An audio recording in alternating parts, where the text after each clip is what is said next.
솔직히 말씀드리겠습니다. 우리가 지금까지 믿어왔던 노후의 기준은 대부분 착각이었습니다. 병원 가까운 집이면 마음이 놓일 것 같고, 넓은 아파트면 외롭지 않을 것 같고, 조용한 전원주택이면 마음이 편안해질 것 같다고 굳게 믿어왔습니다. 하지만 30년 넘게 수백 명의 어르신을 상담해온 한 노후 전문가는 미소도 없이 말했습니다. 그 생각이 노년을 가장 힘들게 만듭니다. 처음엔 그 말이 이해되지 않았습니다. 하지만 그는 수십 년 동안 실제 사람들의 노년을 지켜본 사람답게 아주 단호했습니다. 좋은 집에서 산다고 좋은 노후가 되지 않습니다. 병원 옆이라고 안전해지는 것도 아닙니다.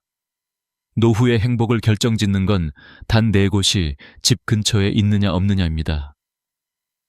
이 말은 너무 단순해 보이지만 실제 사례를 들여다보면 무섭도록 정확했습니다. 요즘 이상한 현상이 벌어지고 있습니다. 평생 모은 돈을 들여 병원 앞 오피스텔로 이사한 분들이 1년도 못 버티고 뛰쳐나옵니다.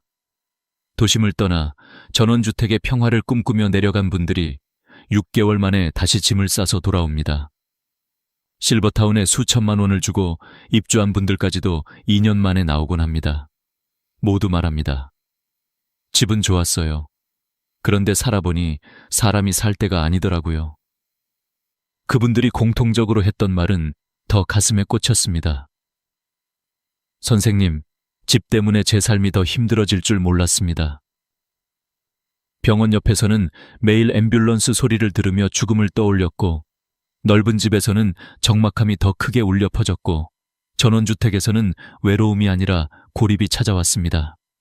처음에는 더 좋은 곳이라고 생각했던 모든 선택이 오히려 노년의 마음과 몸을 갉아먹고 있었습니다.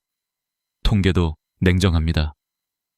65세 이상 노인 중 4명 중 1명이 혼자 삽니다. 70세 이상은 3명 중 1명입니다. 지금 부부가 함께 산다고 해도 평균적으로 배우자 중 1명은 먼저 떠납니다. 남겨진 한 사람은 8년에서 10년을 혼자 살게 됩니다. 그 10년을 어디서 어떤 환경으로 보내느냐에 따라 같은 10년도 천국이 되거나 지옥이 됩니다. 하지만 많은 사람들은 이렇게 말합니다. 나는 자식이랑 살 거야. 요양원 가면 되지. 그냥 여기서 버티다 죽지 뭐. 그러나 이 말들은 현실을 모르는 위험한 착각입니다. 자식과 산다는 건 며느리 사위 눈치 보며 방 한 칸에서 조용히 숨 쉬어야 하는 삶일지도 모릅니다. 요양원은 건강할 때는 받아주지 않고 정작 들어가야 할 시기가 되면 판단력과 체력이 이미 무너진 뒤입니다. 지금 집에서 그냥 버티겠다는 말도 막연합니다. 10년 후에도 지금처럼 장을 보고 계단을 오르고 병원에 갈 수 있을까요? 집은 단순히 잠을 자는 공간이 아니라 남은 인생의 무대를 결정하는 결정적인 요소입니다.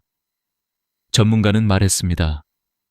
사람들은 집값, 평수, 위치만 봅니다.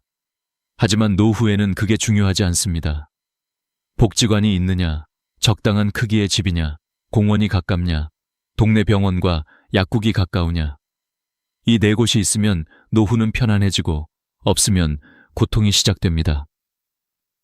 너무 단순해서 믿기 어려울지 모릅니다.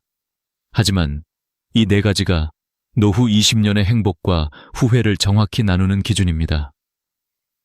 이제 이 이야기를 듣는 여러분께 질문하고 싶습니다. 지금 사는 집은 10년 후에 내게도 괜찮은 집인가?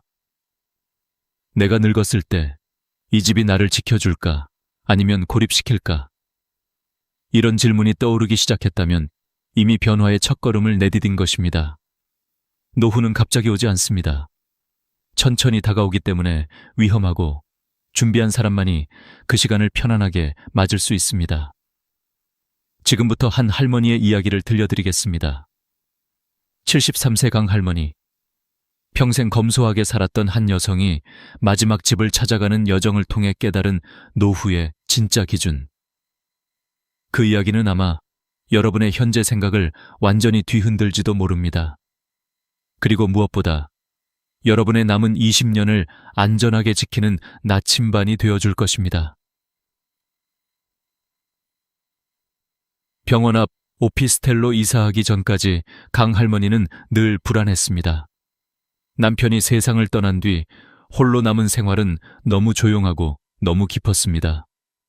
작은 기침에도 혹시? 하고 가슴이 철렁 내려앉았고, 밤에 갑자기 다리가 저리기라도 하면 머릿속에는 온갖 상상이 떠올랐습니다. 그러던 어느 날 주변 사람들이 말했습니다. 할머니, 병원 가까운 데로 가면 마음이 편해요.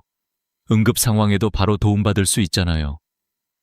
그 말은 언뜻 너무 설득력 있었습니다. 마치 정답처럼 보였고, 홀로 사는 노년에게는 마지막 안전망처럼 들렸습니다.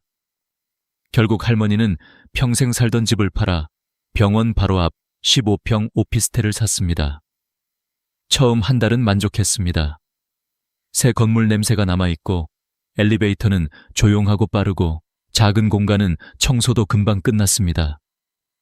창문 너머로 병원 건물이 단단하게 서 있는 모습은 묘한 안심을 주었습니다. 그래, 이제 더 이상 불안해하지 않아도 되겠지. 할머니는 그렇게 믿었습니다. 하지만 그 평온함은 오래가지 않았습니다. 2달째, 할머니의 마음을 뒤흔드는 일이 벌어지기 시작했습니다. 새벽 2시, 날카롭게 울리는 사이렌 소리가 어둠을 찢고 들어왔습니다. 삐뽀, 삐뽀. 심장을 두드리는 듯한 그 소리는 단순한 소음이 아니었습니다. 응급실로 실려가는 누군가의 절박함, 누군가의 마지막 순간이 그대로 들려오는 듯했습니다. 다음 날도, 그 다음 날도, 낮에도 밤에도 사이렌은 멈추지 않았습니다. 어떤 날은 하루 5번 이상 울렸습니다.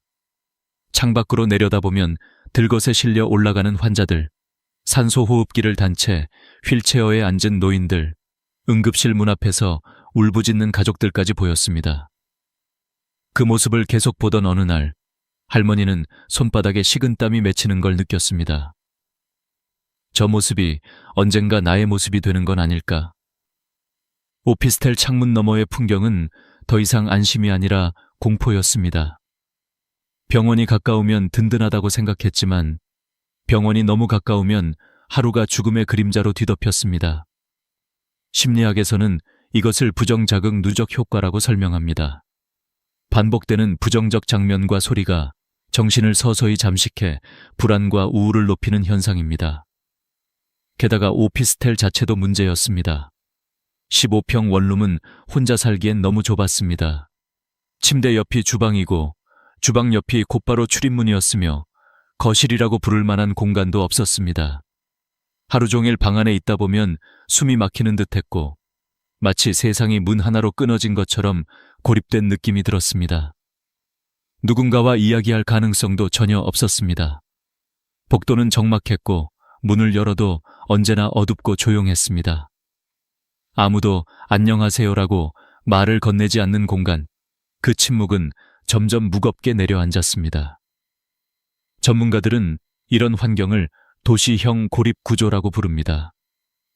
편리해 보이지만 사람 사이의 연결이 끊어져 심리적 외로움이 더 증가하는 구조입니다. 노년기에 가장 치명적인 감정이 바로 외로움이라는 사실을 생각하면 이 구조가 얼마나 위험한지 알 수 있습니다. 결정적인 순간은 어느 비 오는 밤 찾아왔습니다. 할머니는 창밖을 보다가 휠체어에 앉은 노인이 응급실로 급하게 밀려 들어가는 모습을 보았습니다. 그 순간 너무도 선명하게 들었습니다. 나는 여기서 살면 안 되겠다. 병원 옆이라는 이유로 선택했던 그 집은 결국 하루하루를 불안으로 덮어버리는 공간이었습니다. 안전망일 줄 알았던 병원이 오히려 마음의 짐이 된 것입니다. 결국 할머니는 깊은 한숨 끝에 결정을 내렸습니다. 여긴 아니다. 이대로는 더 못 살겠다. 겨우 6개월 만에 집을 팔았지만 매매 차익은커녕 시설비와 수수료 때문에 손해까지 있었습니다. 그러나 그보다 더 큰 상처는 마음에 남은 불안이었습니다. 병원이 가까우면 안심된다는 믿음은 산산조각 났습니다. 할머니는 말했습니다. 병원은 필요할 때만 가까우면 됩니다. 매일 보이는 곳에 있으면 그건 마음을 아프게 하는 곳이더라고요. 하지만 이 실패는 끝이 아니었습니다. 병원 앞 집이 주지 못한 안정을 찾기 위해 할머니는 또 다른 선택을 하게 됩니다. 많은 사람들이 꿈꾸는 전원주택. 나무와 바람과 푸른 풍경 속으로 들어가면 삶이 편안해질 것 같았던 그곳. 그러나 그곳에서 기다리고 있던 것은 평화가 아니라 다른 종류의 외로움과 위험이었습니다. 이제 강 할머니의 두 번째 선택이 시작됩니다. 전원주택으로 이사하던 날, 강 할머니는 오랜만에 깊은 숨을 들이마셨습니다.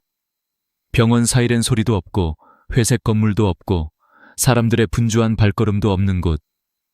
대신 시원한 바람이 나무집 사이를 지나가며 잔잔한 쉼표를 만들어 주었고 새소리가 아침을 깨웠습니다. 눈을 뜨면 창밖으로 초록이 보이고 저녁이면 노을이 집 안으로 스며들었습니다. 할머니는 생각했습니다. 그래, 이제야 진짜 쉬는구나.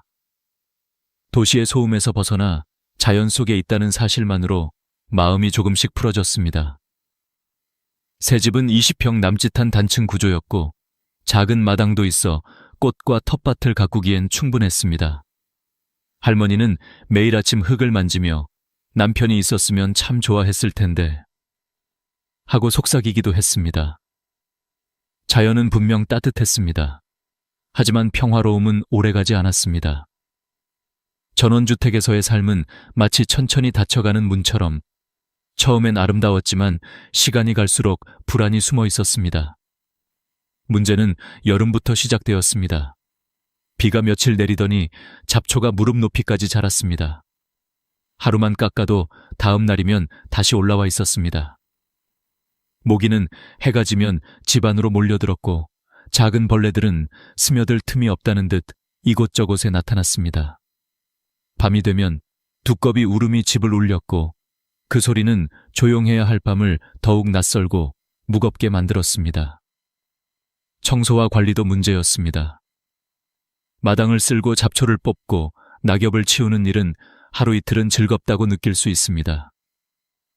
하지만 그것이 매일 반복되고 허리는 점점 아파오고 손목에도 힘이 빠지기 시작하면 이야기가 달라집니다. 할머니는 점점 집을 돌보는 것이 아니라 집에 끌려다니는 것 같은 느낌을 받기 시작했습니다. 그러나 더 큰 문제는 따로 있었습니다. 바로 거리였습니다. 마트까지 차량으로 20분, 병원까지 30분, 약국까지 15분. 버스는 하루에 4번뿐이었고 시간표에 맞추지 못하면 한참을 기다려야 했습니다. 도시에서는 당연하게 걸어갈 수 있던 곳들이 이곳에서는 모두 차로 가야만 하는 거리가 되었습니다. 하지만 할머니는 운전을 하지 못했습니다. 결국 장을 보거나 병원에 가려면 자식들에게 연락해야 했고 이 말은 곧 엄마, 또요? 라는 미안함과 부담을 스스로 느끼게 되는 일이었습니다. 전문가들은 이것을 전원형 고립이라고 부릅니다. 자연은 따뜻하지만 인간은 결국 사람과 시설 속에서 살아야 한다는 아주 기본적인 현실입니다. 자연이 주는 위로보다 접근성이 주는 안정이 노년기에는 훨씬 중요합니다. 하지만 가장 무서운 순간은 어느 평범한 오후에 찾아왔습니다. 할머니는 마당에서 화분을 옮기다 발이 미끄러져 넘어졌습니다. 발목을 삐끗하며 바닥에 넘어졌지만 주변에는 아무도 없었습니다. 소리쳐도 들을 사람도 없고 바로 도와줄 이웃도 보이지 않았습니다. 20분, 30분, 40분. 마음속에 불안이 점점 커졌습니다. 여기서 이렇게 죽는 걸까? 이 생각이 가슴을 쳤습니다. 결국 할머니는 힘겹게 몸을 일으켰지만 그 순간 깨달았습니다. 자연은 아름답지만 노인을 지켜주지 않는다는 사실을. 그날 밤 할머니는 불 꺼진 집에서 혼자 앉아 있었습니다. 넓은 마당, 조용한 밤, 푸른 산. 그 모든 것이 더 이상 편안함이 아니라 고립의 풍경처럼 보였습니다. 외로움이 이렇게까지 무거울 수 있다는 것을 처음 느꼈습니다. 전문가들이 말하는 노년의 생존 공식이 있습니다. 노년의 적은 외로움이고 외로움의 뿌리는 고립이다. 결국 강 할머니는 또 결정을 내렸습니다. 한 번 더 이사를 해야 한다고. 다시 손해를 보더라도, 다시 짐을 싸더라도 노년을 안전하게 살아갈 수 있는 곳을 찾아야 한다고. 이번에는 좋아 보이는 집이 아니라 살 수 있는 집을 찾아야 한다고 마음속으로 다짐했습니다. 그리고 그때 복지관에서 우연히 만난 친구가 말했습니다. 언니, 우리 동네로 와요. 여긴 진짜 좋아요. 그 한마디가 강 할머니의 인생을 바꿀 마지막 여정의 시작이었습니다. 강 할머니는 세 번째 이사라는 말만 들어도 가슴이 철렁 내려앉았습니다. 병원 앞 오피스텔에서는 불안에 잠식되어 살았고 전원주택에서는 고립이라는 무서운 현실을 마주했습니다. 두 번의 실패로 수천만 원을 잃었고 자신감까지 흔들렸습니다. 그래서 복지관에서 만난 친구가 언니, 우리 동네로 와요. 여긴 진짜 좋아요. 라고 말했을 때도 선뜻 마음이 움직이지 않았습니다. 혹시 또 실패하면 어떡하나, 이번에도 잘못 생각한 건 아닐까, 그런 불안이 더 컸습니다. 그러나 친구의 표정은 한치의 망설임도 없었습니다. 언니, 여긴 다 있어.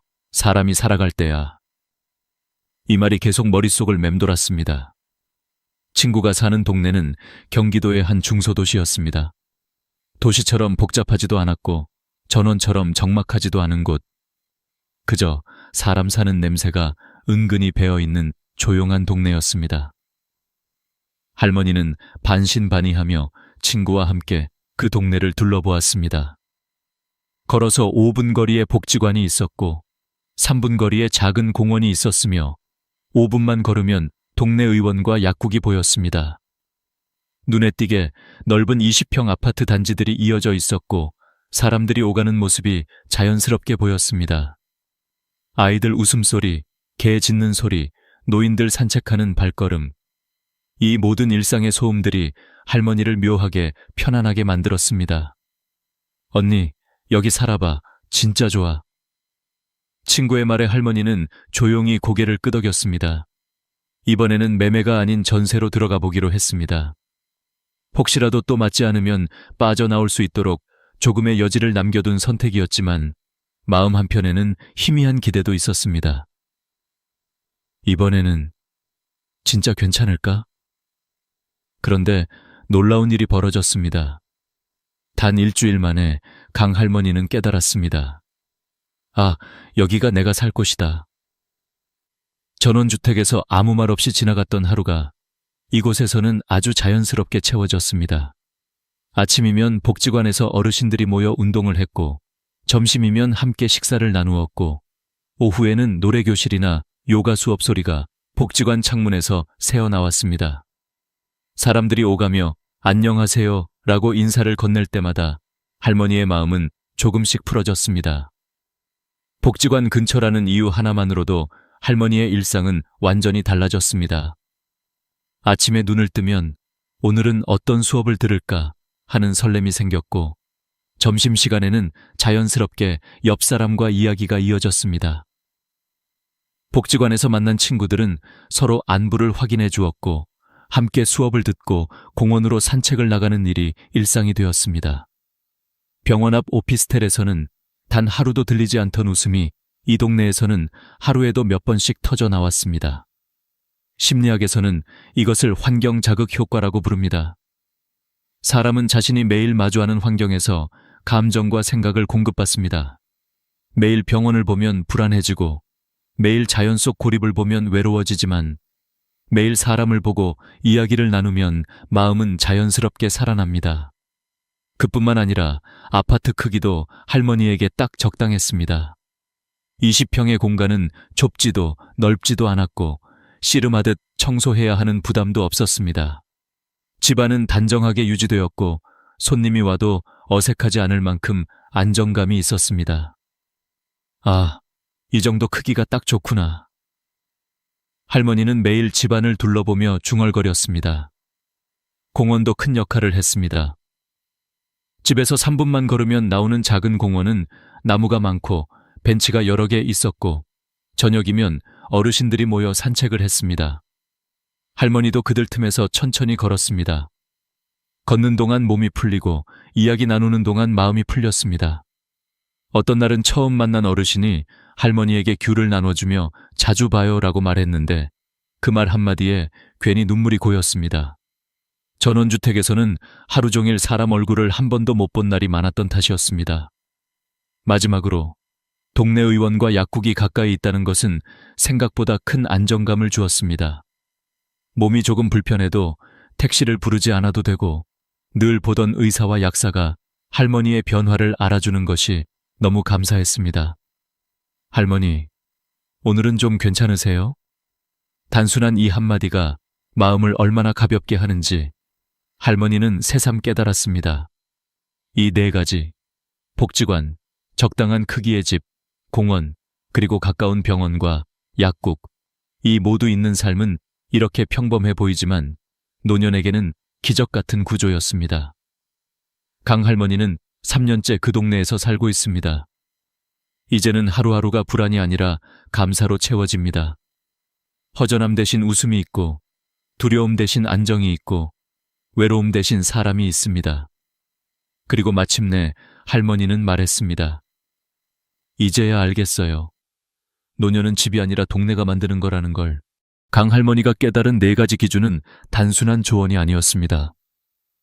그것은 노년의 삶을 완전히 바꿔준 실제적 기준이었고, 앞으로 여러분의 삶도 바꿀 수 있는 가장 현실적인 노후 생존 매뉴얼이었습니다. 그래서 저는 이제 이 네 가지를 여러분이 직접 당장 적용할 수 있도록 하나하나 아주 구체적으로 안내해 드리려 합니다. 이 부분은 앞으로 10년, 20년을 결정할 가장 중요한 내용이 될 것입니다. 강 할머니의 이야기는 할머니 개인의 여정이 아니라 많은 분들이 앞으로 겪게 될 미래의 축소판입니다. 준비한 사람과 준비하지 않은 사람, 그 차이가 얼마나 무서운지 실제 사례는 너무 선명하게 보여줍니다. 노후는 언젠가 생각해봐야지 하며 미루다가 순식간에 찾아옵니다. 지금 괜찮다고 내버려두면 5년만 지나도 몸과 마음은 달라지고 지금 당연하게 느끼던 동네 환경은 갑자기 장벽처럼 느껴지게 됩니다. 그래서 지금부터 말씀드리는 작은 행동들을 조금씩 실천하면 여러분의 노후는 훨씬 안정적이고 훨씬 안전한 방향으로 바뀌게 됩니다. 먼저 복지관 확인하기입니다. 많은 분들이 자신이 사는 동네에 복지관이 있는지조차 모릅니다. 그러나 노년의 삶에서 복지관은 단순한 시설이 아니라 삶의 리듬을 만들어주는 생활의 중심이 됩니다. 강 할머니가 불안에서 벗어나 일상을 되찾을 수 있었던 가장 큰 이유도 복지관이었습니다. 스마트폰 검색창에 노인복지관 또는 시니어 복지관을 입력해보세요. 주소와 전화번호가 바로 나옵니다. 다음 주 하루만 시간을 내서 직접 방문해보세요. 어떤 프로그램들이 있고 식사는 어떻게 운영되는지, 어떤 연령층이 다니는지, 수업 참여는 어떻게 하는지 직접 눈으로 보고 직원에게 편하게 물어보면 됩니다. 대부분 무료이거나 아주 저렴합니다. 만약 거주지 근처에 복지관이 없다면 주민센터에 문의해 경로당 프로그램을 확인하세요. 규모는 작지만 이웃을 만날 수 있다는 점에서 매우 중요합니다. 노년에는 사람을 만날 이유가 많아야 합니다. 그 이유를 만들어주는 곳이 바로 복지관입니다.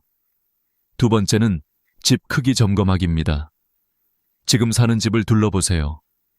지금은 괜찮아라는 생각이 오히려 가장 위험합니다. 30평 이상의 넓은 집은 관리가 힘들고 빈방이 많을수록 마음은 더 쓸쓸해집니다. 반대로 10평 이하의 작은 공간은 숨이 막혀 우울감을 높일 수 있습니다. 가장 이상적인 크기는 20평에서 25평입니다. 부부가 살기에도 충분하고 자녀나 손주가 잠시 방문해도 불편하지 않으며 관리 부담도 적습니다. 지금 사는 집이 이 범위를 벗어난다면 당장 이사하라는 뜻이 아니라 언젠가는 옮겨야 한다는 마음의 준비를 시작하라는 것입니다. 실제로 지금 사용하는 방이 몇 개인지, 관리비가 얼마나 나오는지, 청소에 얼마나 에너지를 쓰는지 점검해 보세요. 집 크기 하나만 바꿔도 노년의 삶은 크게 달라집니다. 세 번째는 집 주변 환경 점검하기, 즉 동네를 걸어보는 것입니다. 이번 주말에 집 근처를 천천히 산책해 보세요. 공원은 가까운지, 벤치는 충분한지, 운동기구는 있는지, 나무는 많은지, 조명은 안전한지 직접 확인하세요. 집에서 공원까지 10분 이내면 매우 좋은 동네입니다.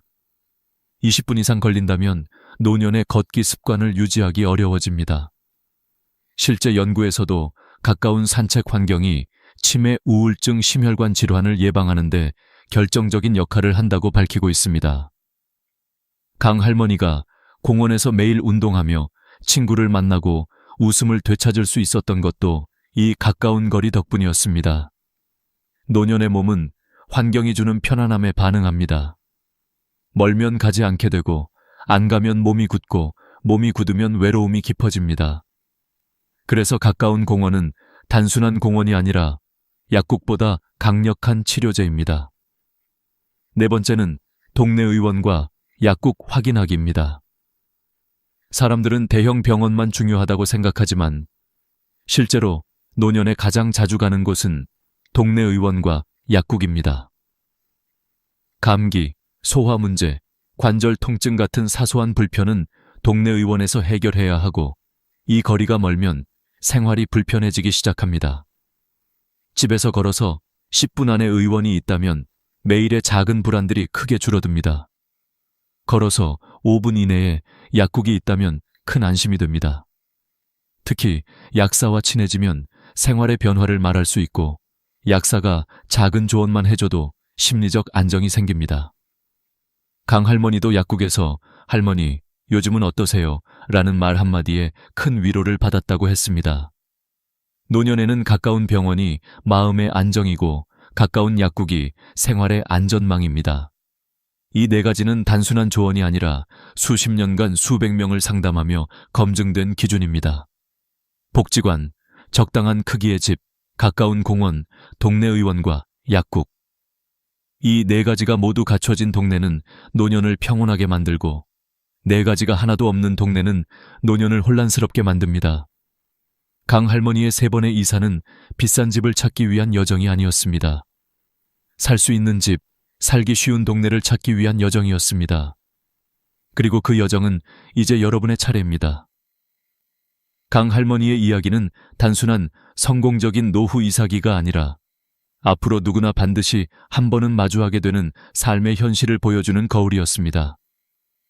그래서 저는 오늘 마지막으로 여러분이 이 네 가지 기준을 어떻게 여러분의 상황에 맞게 구체적으로 적용할 수 있을지, 그리고 앞으로 10년 후에 자신을 어떤 기준으로 평가해야 하는지 아주 현실적인 조언을 드리고자 합니다. 이 부분은 단순한 이론이 아니라 실제 상담 현장에서 수많은 어르신들이 선택을 후회하거나 성공했던 이유들을 바탕으로 만들어진 기준입니다. 지금 여러분이 사는 집이 아무리 익숙하고 편안해도 노후의 집은 과거의 나가 아닌 10년 후의 나를 기준으로 선택해야 합니다. 지금은 계단 오르는 것이 아무렇지 않아도 무릎 관절은 60대 후반부터 자연스럽게 퇴화합니다. 지금은 차를 몰고 병원에 쉽게 갈 수 있어도 70대 중반에는 자연스럽게 운전을 포기할 가능성이 커집니다.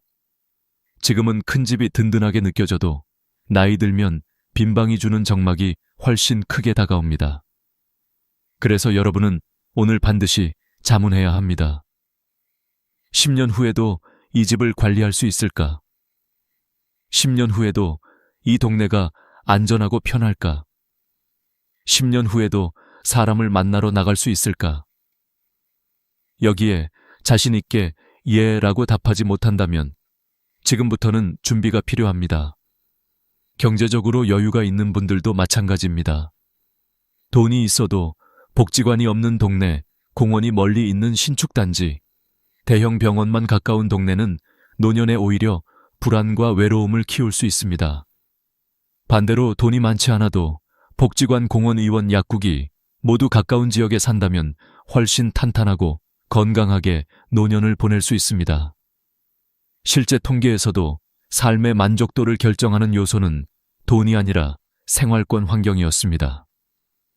특히 외로움이 걱정되는 분들에게는 한 가지 조언을 드리고 싶습니다. 외로움은 집안에서 해결되지 않습니다. 외로움은 사람이 보이는 곳에 있을 때 자연스럽게 줄어듭니다. 복지관, 공원, 동네 의원이 가까운 이유가 바로 여기에 있습니다. 이곳들은 단순한 장소가 아니라 사람을 만날 가능성입니다. 사람을 한 명이라도 더 보는 환경에서 사는 것이 바로 노년의 질을 높이는 진짜 핵심입니다. 여러분의 경제 상황에 맞춘 현실적인 조언도 드리겠습니다.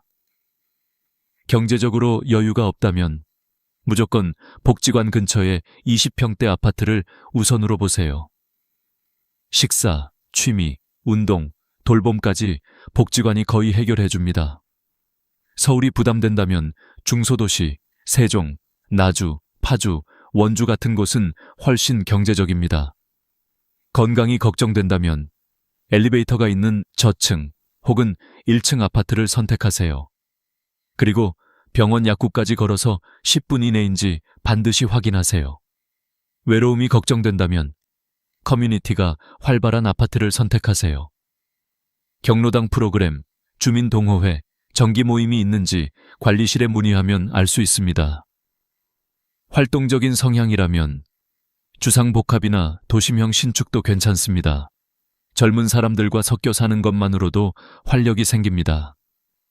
혼자 사는 1인 가구라면 반드시 복지관 생활권에 있는 아파트를 선택하세요. 혼자 살수록 이웃과의 관계가 생존의 문제입니다. 여기에 더해 저는 철학자들의 지혜도 함께 전하고 싶습니다. 공자는 안거이인 엔주어린이라 말했습니다. 편안하게 살 수 있어야 사람답게 늙을 수 있다. 노자의 소국과민, 저곡과민은 단순한 삶이 최고의 삶이라는 뜻입니다. 맹자의 지리불여인화, 딜리부르린흐는 가장 중요한 건 결국 사람이라는 뜻입니다. 아무리 좋은 집도 사람이 없다면 외롭습니다. 아무리 화려한 동네도 나를 불러줄 곳이 없으면 의미가 없습니다. 노후는 결국 사람이 보이는 곳에서, 내 몸이 편안한 곳에서 행복해집니다. 강 할머니가 그 사실을 찾아내기까지 3번의 이사와 수천만 원의 손해가 필요했지만 여러분은 같은 길을 다시 갈 필요가 없습니다. 이미 기준을 들으셨으니까요. 마지막으로 오늘 꼭 해주셨으면 하는 일이 있습니다. 작은 노트를 하나 꺼내서 이렇게 적어보세요. 1. 우리 동네 복지관은 어디에 있는가? 기. 지금 집 크기는 적당한가? 3. 집 주변에 공원 산책로가 있는가? 4. 집에서 병원 약국까지 걸어갈 수 있는가? 4가지 중 몇 개를 만족하시나요? 만약 4개 모두 만족한다면 정말 축하드립니다. 2-3개만 만족한다면 천천히 준비하는 단계입니다. 단 1개도 만족하지 않는다면 지금이 바로 계획을 세워야 할 때입니다. 여러분의 마지막 집은 단순한 건물이 아닙니다. 여러분의 남은 20년을 지켜줄 삶의 울타리입니다. 그리고 저는 여러분이 그 울타리 안에서 마지막까지 평온하고 따뜻하게 살아가시기를 진심으로 바랍니다. 오늘 영상이 여러분의 노후 준비에 조금이라도 힘이 되었다면 좋아요와 구독 부탁드립니다. 여러분의 작은 참여가 누군가에게는 큰 용기가 됩니다. 항상 건강하시고 다음 이야기에서 다시 찾아뵙겠습니다. 여러분, 솔직히 물어보겠습니다. 지금 이 나이, 지금 이 몸 상태로 한 번에 늙어버리는 날을 맞을 준비가 되어 있으십니까? 어떤 분들은 이 질문을 듣고 피하고 싶어집니다. 하지만 70세는 그냥 생일 하나 더 먹는 나이가 아니라 인생이 2갈래로 갈라지는 진짜 갈림길입니다. 한쪽 길로 가면 80, 90까지 살아도 스스로 걷고 생각하고 웃으면서 사는 삶이 기다리고 있습니다. 다른 쪽 길로 가면 마찬가지로 80, 90까지는 살지만 침대와 간병인, 병원이 일상이 되는 긴 만년이 기다리고 있습니다. 어느 길로 들어설지는 바로 지금 70 전후에 어떻게 사느냐로 결정됩니다. 요즘은 100세 시대라는 말이 너무 익숙합니다. 주변을 보면 90세, 95세까지 사는 분도 드물지 않습니다. 그래서 많은 분들이 이렇게 생각하죠. 뭐, 의학이 좋아졌으니까 그냥 자연스럽게 오래 살겠지. 그런데 여기에는 잘 보이지 않는 함정이 하나 있습니다. 평균 수명과 건강 수명은 전혀 다른 이야기라는 점입니다. 평균 수명은 말 그대로 숨을 쉬고 있는 나이를 말합니다. 하지만 건강 수명은 내 발로 걸어 다니고 내 머리로 판단하고 남에게 크게 의지하지 않고 살 수 있는 나이입니다. 통계로 보면 건강 수명은 평균 수명보다 여러 해 짧습니다. 서류상으로는 85세, 90세까지 살아도 실제로 내 힘으로 사는 시간은 70대 중반에서 끊겨버리는 경우가 많다는 뜻입니다. 그리고 그 경계선에 서 있는 나이가 바로 70 전후입니다. 여러분도 이런 분들 보셨을 겁니다. 80이 넘어도 허리를 꼿꼿이 세우고 산책을 하고 강의도 하고 심지어 마라톤을 완주하는 분들. 반대로 60대 후반부터 퇴직하자마자 의욕이 급격히 떨어지고 병원과 집, 침대만 오가며 간병에 의존하게 된 분들도 있습니다. 같은 인간이고 같은 시대를 살았는데 왜 이렇게 극단적으로 갈릴까요? 의사로서 저는 수많은 노년을 보면서 한 가지 결론을 내렸습니다. 70대를 어떻게 보내느냐가 그 이후 20년을 통째로 결정한다. 70세는 이상한 나이입니다. 아직 스스로는 나 그렇게 늙지 않았어. 머리도 돌아가고 몸도 움직여. 라고 느끼는 분이 훨씬 많습니다. 실제로도 그렇습니다. 계단도 오를 수 있고 운전도 하고 글도 읽고 사람들과 이야기할 힘이 있습니다. 그래서 더 위험합니다. 아직 괜찮은데 뭐 나중에 생각하지 하며 가장 중요한 10년을 흘려보내기 쉽기 때문입니다. 눈에 띄는 큰 변화가 없을 때 사실은 보이지 않는 곳에서 서서히 균열이 시작되고 있습니다. 저는 진료실에서 이런 말을 자주 듣습니다. 선생님, 건강검진에서 별 문제 없대요. 콜레스테롤 약 조금 먹고 혈압약 먹고 있으니까 괜찮겠죠? 그런데 정작 중요한 건 수치가 아니라 삶의 패턴입니다. 의학기술은 분명 사람을 오래 살게 만들었습니다. 혈압약, 당뇨약, 콜레스테롤약, 심장수술, 각종 시술들. 이 덕분에 예전 같으면 60대, 70대에 돌아가셨을 분들이 80, 90까지 사는 시대가 된 건 사실입니다. 하지만 여기서 꼭 기억해야 할 진실이 있습니다. 사람을 오래 살게 하는 기술과 사람을 건강하게 살게 하는 기술은 완전히 다르다는 것입니다. 전자는 병을 억지로 붙잡아두는 기술이고 후자는 몸과 마음을 스스로 움직이게 하는 기술입니다. 우리는 전자에 너무 의존하면서 후자를 스스로 버리고 살아왔습니다. 예를 들어 콜레스테롤이나 혈압, 혈당을 낮추는 약은 분명 어느 정도 필요합니다. 심근경색이나 뇌졸중 위험을 줄여주니까요. 하지만 기준선 아래로 억지로 내리면 어떤 일이 생길까요? 머리가 멍해지고 기운이 없고 의욕이 떨어집니다. 숫자는 예뻐졌는데 사람은 활력을 잃어갑니다. 식단 조절도 마찬가지입니다. 소금도 기름도 기쁨도 다 빼버린 밥상을 계속 먹다 보면 살기 위해 먹는 것이 아니라 죽지 않기 위해 참고 먹는 것이 됩니다. 어느새 얼굴에는 생기가 사라지고 그냥 사는 거지 뭐 라는 말이 입에 붙습니다. 물론 여기서 오해하지는 마십시오. 약을 먹지 말라는 이야기가 아닙니다. 다만 숫자에만 매달리다 보면 오래 살기 위해 선택한 것이 결국 살맛을 앗아가는 선택이 될 수 있다는 점을 알고 계셔야 한다는 것입니다. 70대는 바로 이 균형을 다시 잡아야 하는 시기입니다. 조금 높은 혈압, 조금 높은 콜레스테롤, 조금 높은 혈당보다 훨씬 더 무서운 것이 있습니다. 바로 의욕이 뚝 끊기는 것, 그리고 사람과 세상에 대한 관심이 식어버리는 것입니다. 이것이 진짜 한 번에 늙어버리는 순간의 시작입니다. 저자가 고령진료 현장에서 30년 넘게 지켜본 공통점이 있습니다. 마음이 젊고 계속해서 무언가를 하고 있는 사람은 놀랄 만큼 늙지 않는다.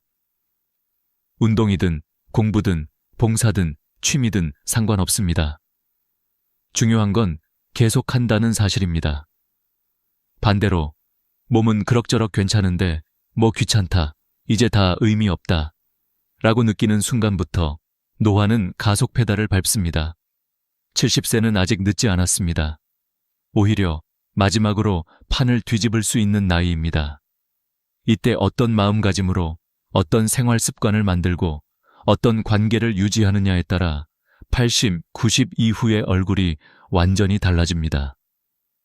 누군가는 85세에 치매와 침대에 묶인 시간이 길어질 것이고, 누군가는 같은 85세에 손주와 함께 산책하고 친구들과 웃으며 밥을 먹을 것입니다. 겉으로 보기엔 같은 노인이지만 그 속에 담긴 인생의 무게는 전혀 다릅니다. 여러분께 오늘 이 이야기를 드리는 이유는 하나입니다. 이제 70인데 뭘 새삼스럽게 라는 생각이 들 때 바로 그 순간이 인생에서 가장 위험한 시점이기 때문입니다. 의학은 여러분을 죽지 않게는 해줄 것입니다. 하지만 살만 나게 해줄 수 있는 사람은 여러분 자신뿐입니다. 그리고 그 시작점은 바로 지금, 이 영상을 보고 있는 이 순간입니다. 지금부터 우리가 함께할 이야기는 무조건 약을 끊으라는 극단적인 조언도 아니고 무리해서 젊은이처럼 살라는 주문도 아닙니다. 다만 한 번에 늙지 않기 위해 지금 꼭 바꿔야 할 것들, 그리고 70대를 다시 현역처럼 살기 위한 마음가짐과 생활 방식에 대한 아주 현실적인 안내서입니다. 혹시 지금 이 영상을 보시면서 마음 한구석에서 이런 생각이 들었다면 이미 절반은 성공한 것입니다. 그래, 나도 아직 뭔가 해볼 수 있지 않을까? 바로 그 한 줄기 생각이 여러분을 긴 간병의 만년이 아니라 자기답게 서 있는 만년으로 이끌어줄 첫 걸음이 될 것입니다. 70세 이후에도 젊게 사는 사람들의 공통점은 단순합니다. 의지가 강해서도, 돈이 많아서도, 특별한 재능이 있어서도 아닙니다. 그들은 단 하나의 능력을 가지고 있습니다. 바로 살아있는 변화를 만들어내는 능력입니다. 나이가 들수록 몸은 자연스럽게 느려지고 생각은 굳어지고 관계는 좁아집니다. 그런데 이 자연스러운 변화를 그대로 두면 그대로 급격한 쇠약으로 이어집니다. 오늘 제가 전하고 싶은 핵심은 단 하나입니다. 노화는 자연스럽지만 급격한 노화는 습관으로 만들어진다는 사실입니다. 그리고 70대는 이 잘못된 습관이 굳어지기 시작하는 시기입니다. 제가 진료실에서 목격한 수많은 사례 속에는 놀라울 만큼 뚜렷한 경향이 반복됩니다. 같은 70세인데 어떤 분은 숨이 차면서도 매일 3,000보를 걷습니다. 반면 다른 분은 조금만 불편해도 바깥 나가는 걸 미룹니다. 어떤 분은 새 취미를 배우자고 용기 내어 신청합니다. 다른 분은 이 나이에 뭘 이라며 마음을 닫습니다. 그리고 몇 년 후 이들이 가는 길은 완전히 달라집니다. 첫 번째 분은 80세에도 혼자 지하철 타고 친구 만나러 갑니다. 두 번째 분은 75세에 이미 근육이 줄어들고 기억력도 급격히 떨어지며 외출 자체가 두려워집니다. 여기서 아주 중요한 의학적 사실을 하나 말씀드리겠습니다. 노화의 40%는 생활 방식으로 조절할 수 있다는 점입니다. 유전 때문이냐고요? 아닙니다. 유전이 인간의 노화에 미치는 영향은 2,225%뿐입니다. 우리가 어떻게 걷고, 먹고, 자고, 누구와 이야기하며 어떤 감정을 품고 사느냐가 더 강력한 영향을 미칩니다. 특히 근육과 뇌는 사용하지 않으면 바로 퇴화하는 기관입니다. 그래서 의사들은 항상 말합니다. 근육이 남아있으면 인생도 남아있다. 하지만 여기서 많은 분들이 크게 오해하는 지점이 있습니다. 운동 좀 하라는 이야기겠지.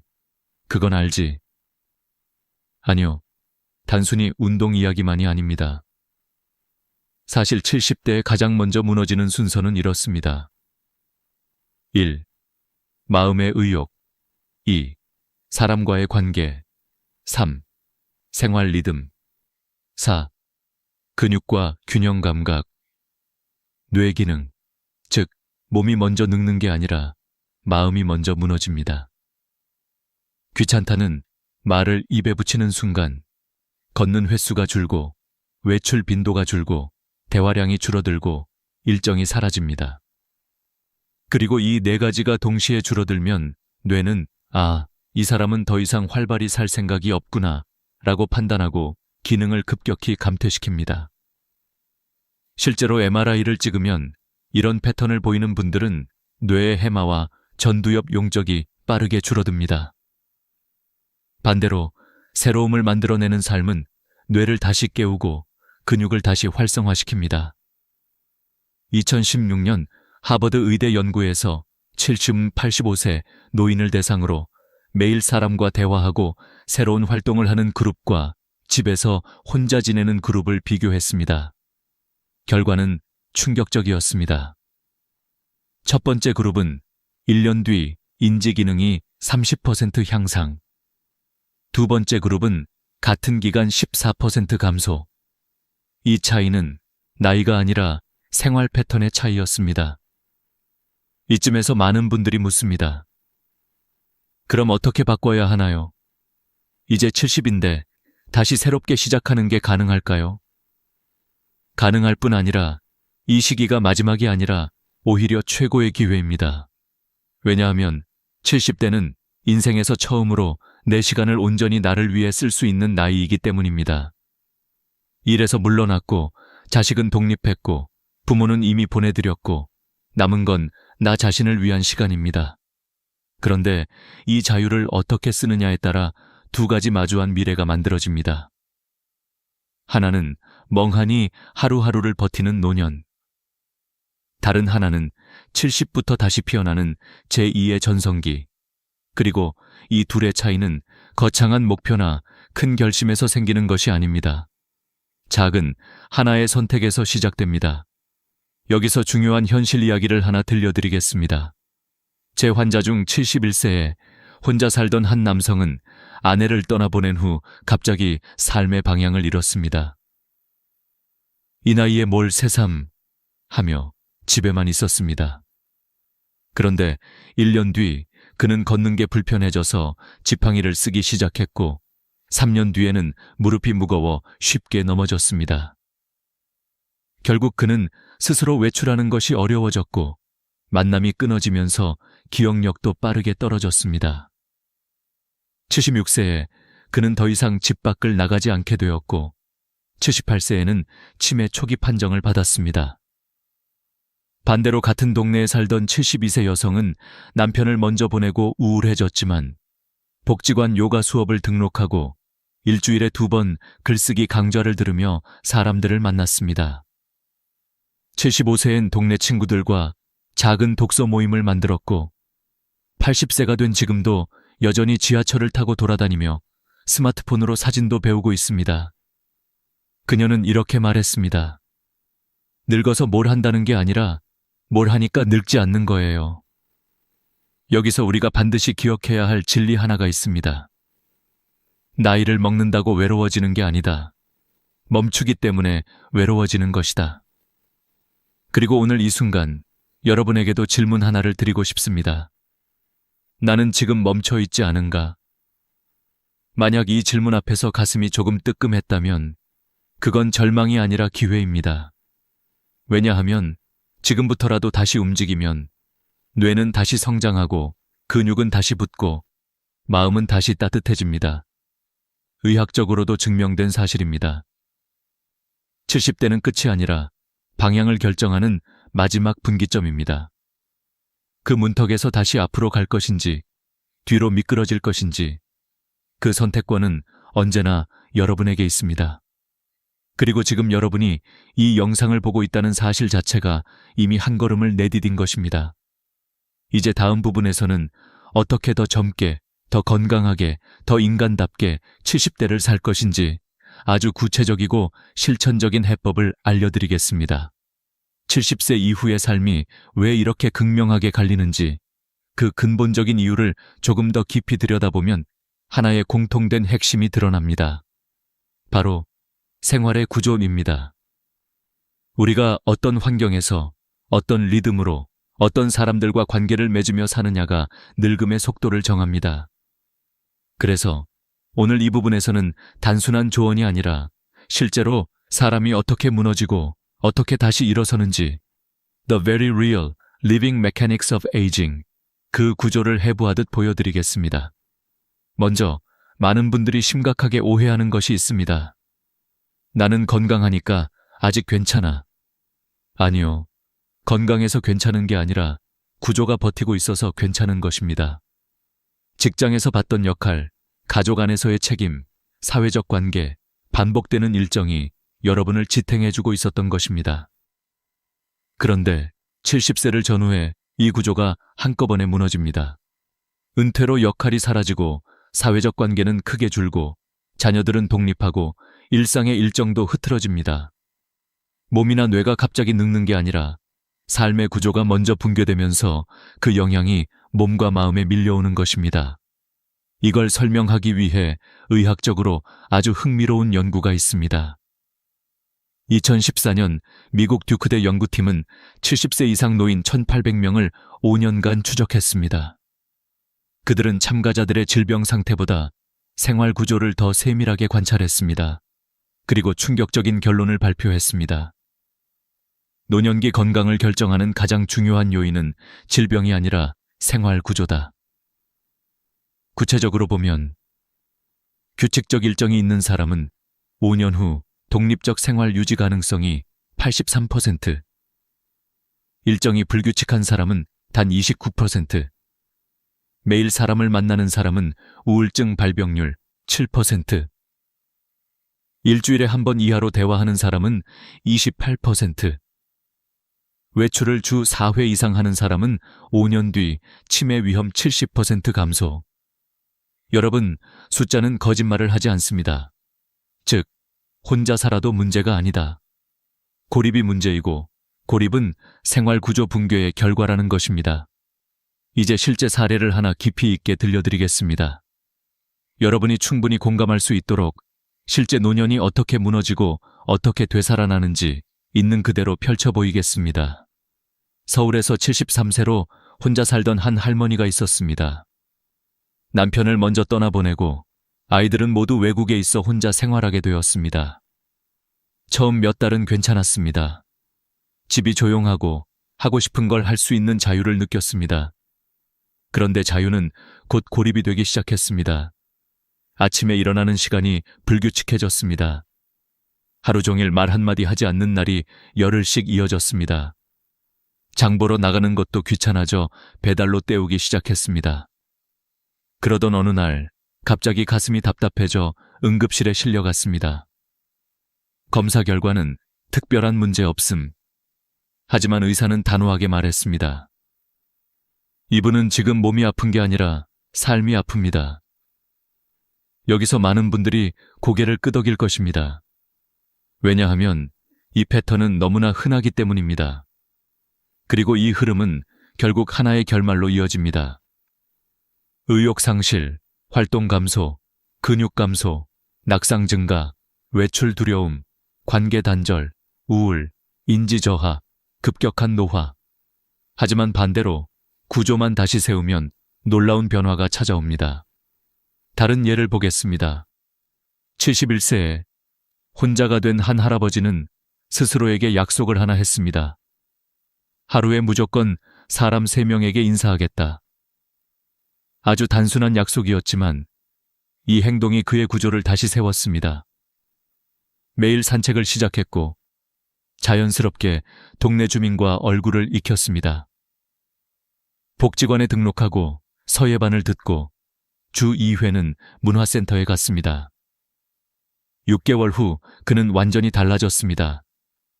식욕이 돌아왔고 수면의 질이 개선되고 혈압과 혈당도 스스로 조절될 만큼 안정되었습니다. 의사였던 저는 이 모습을 보며 다시 한번 확신했습니다.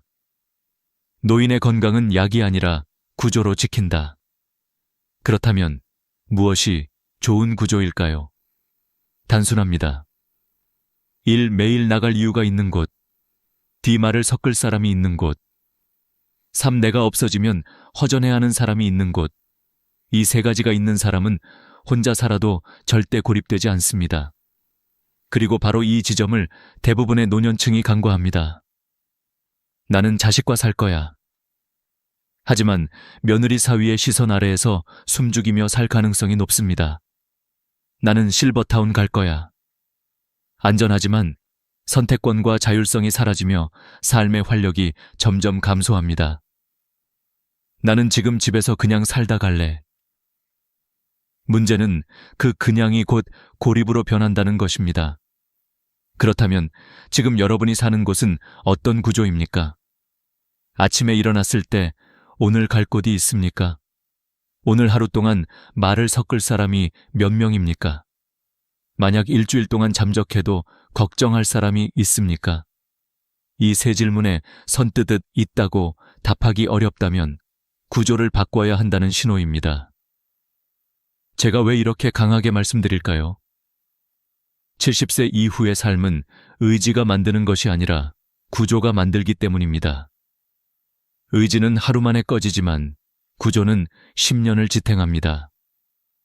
의지는 여러분을 움직이지만 구조는 여러분을 살립니다. 그리고 무엇보다 중요한 사실은 70세는 구조를 바꿀 수 있는 마지막 나이이며 동시에 가장 효과가 좋은 나이라는 것입니다. 뇌의 가소성, 근육 회복력, 사회적 적응력, all of these는 70대까지 유지되지만 80대부터는 급격히 떨어집니다.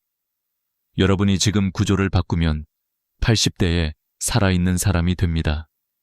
하지만 지금 그대로 두면 80대에 세상에서 잊혀진 사람이 됩니다. 이제 다음 부분에서는 실제로 가장 효과가 높았던 70대 구조 재건 5단계 모델을 구체적으로 보여드리겠습니다.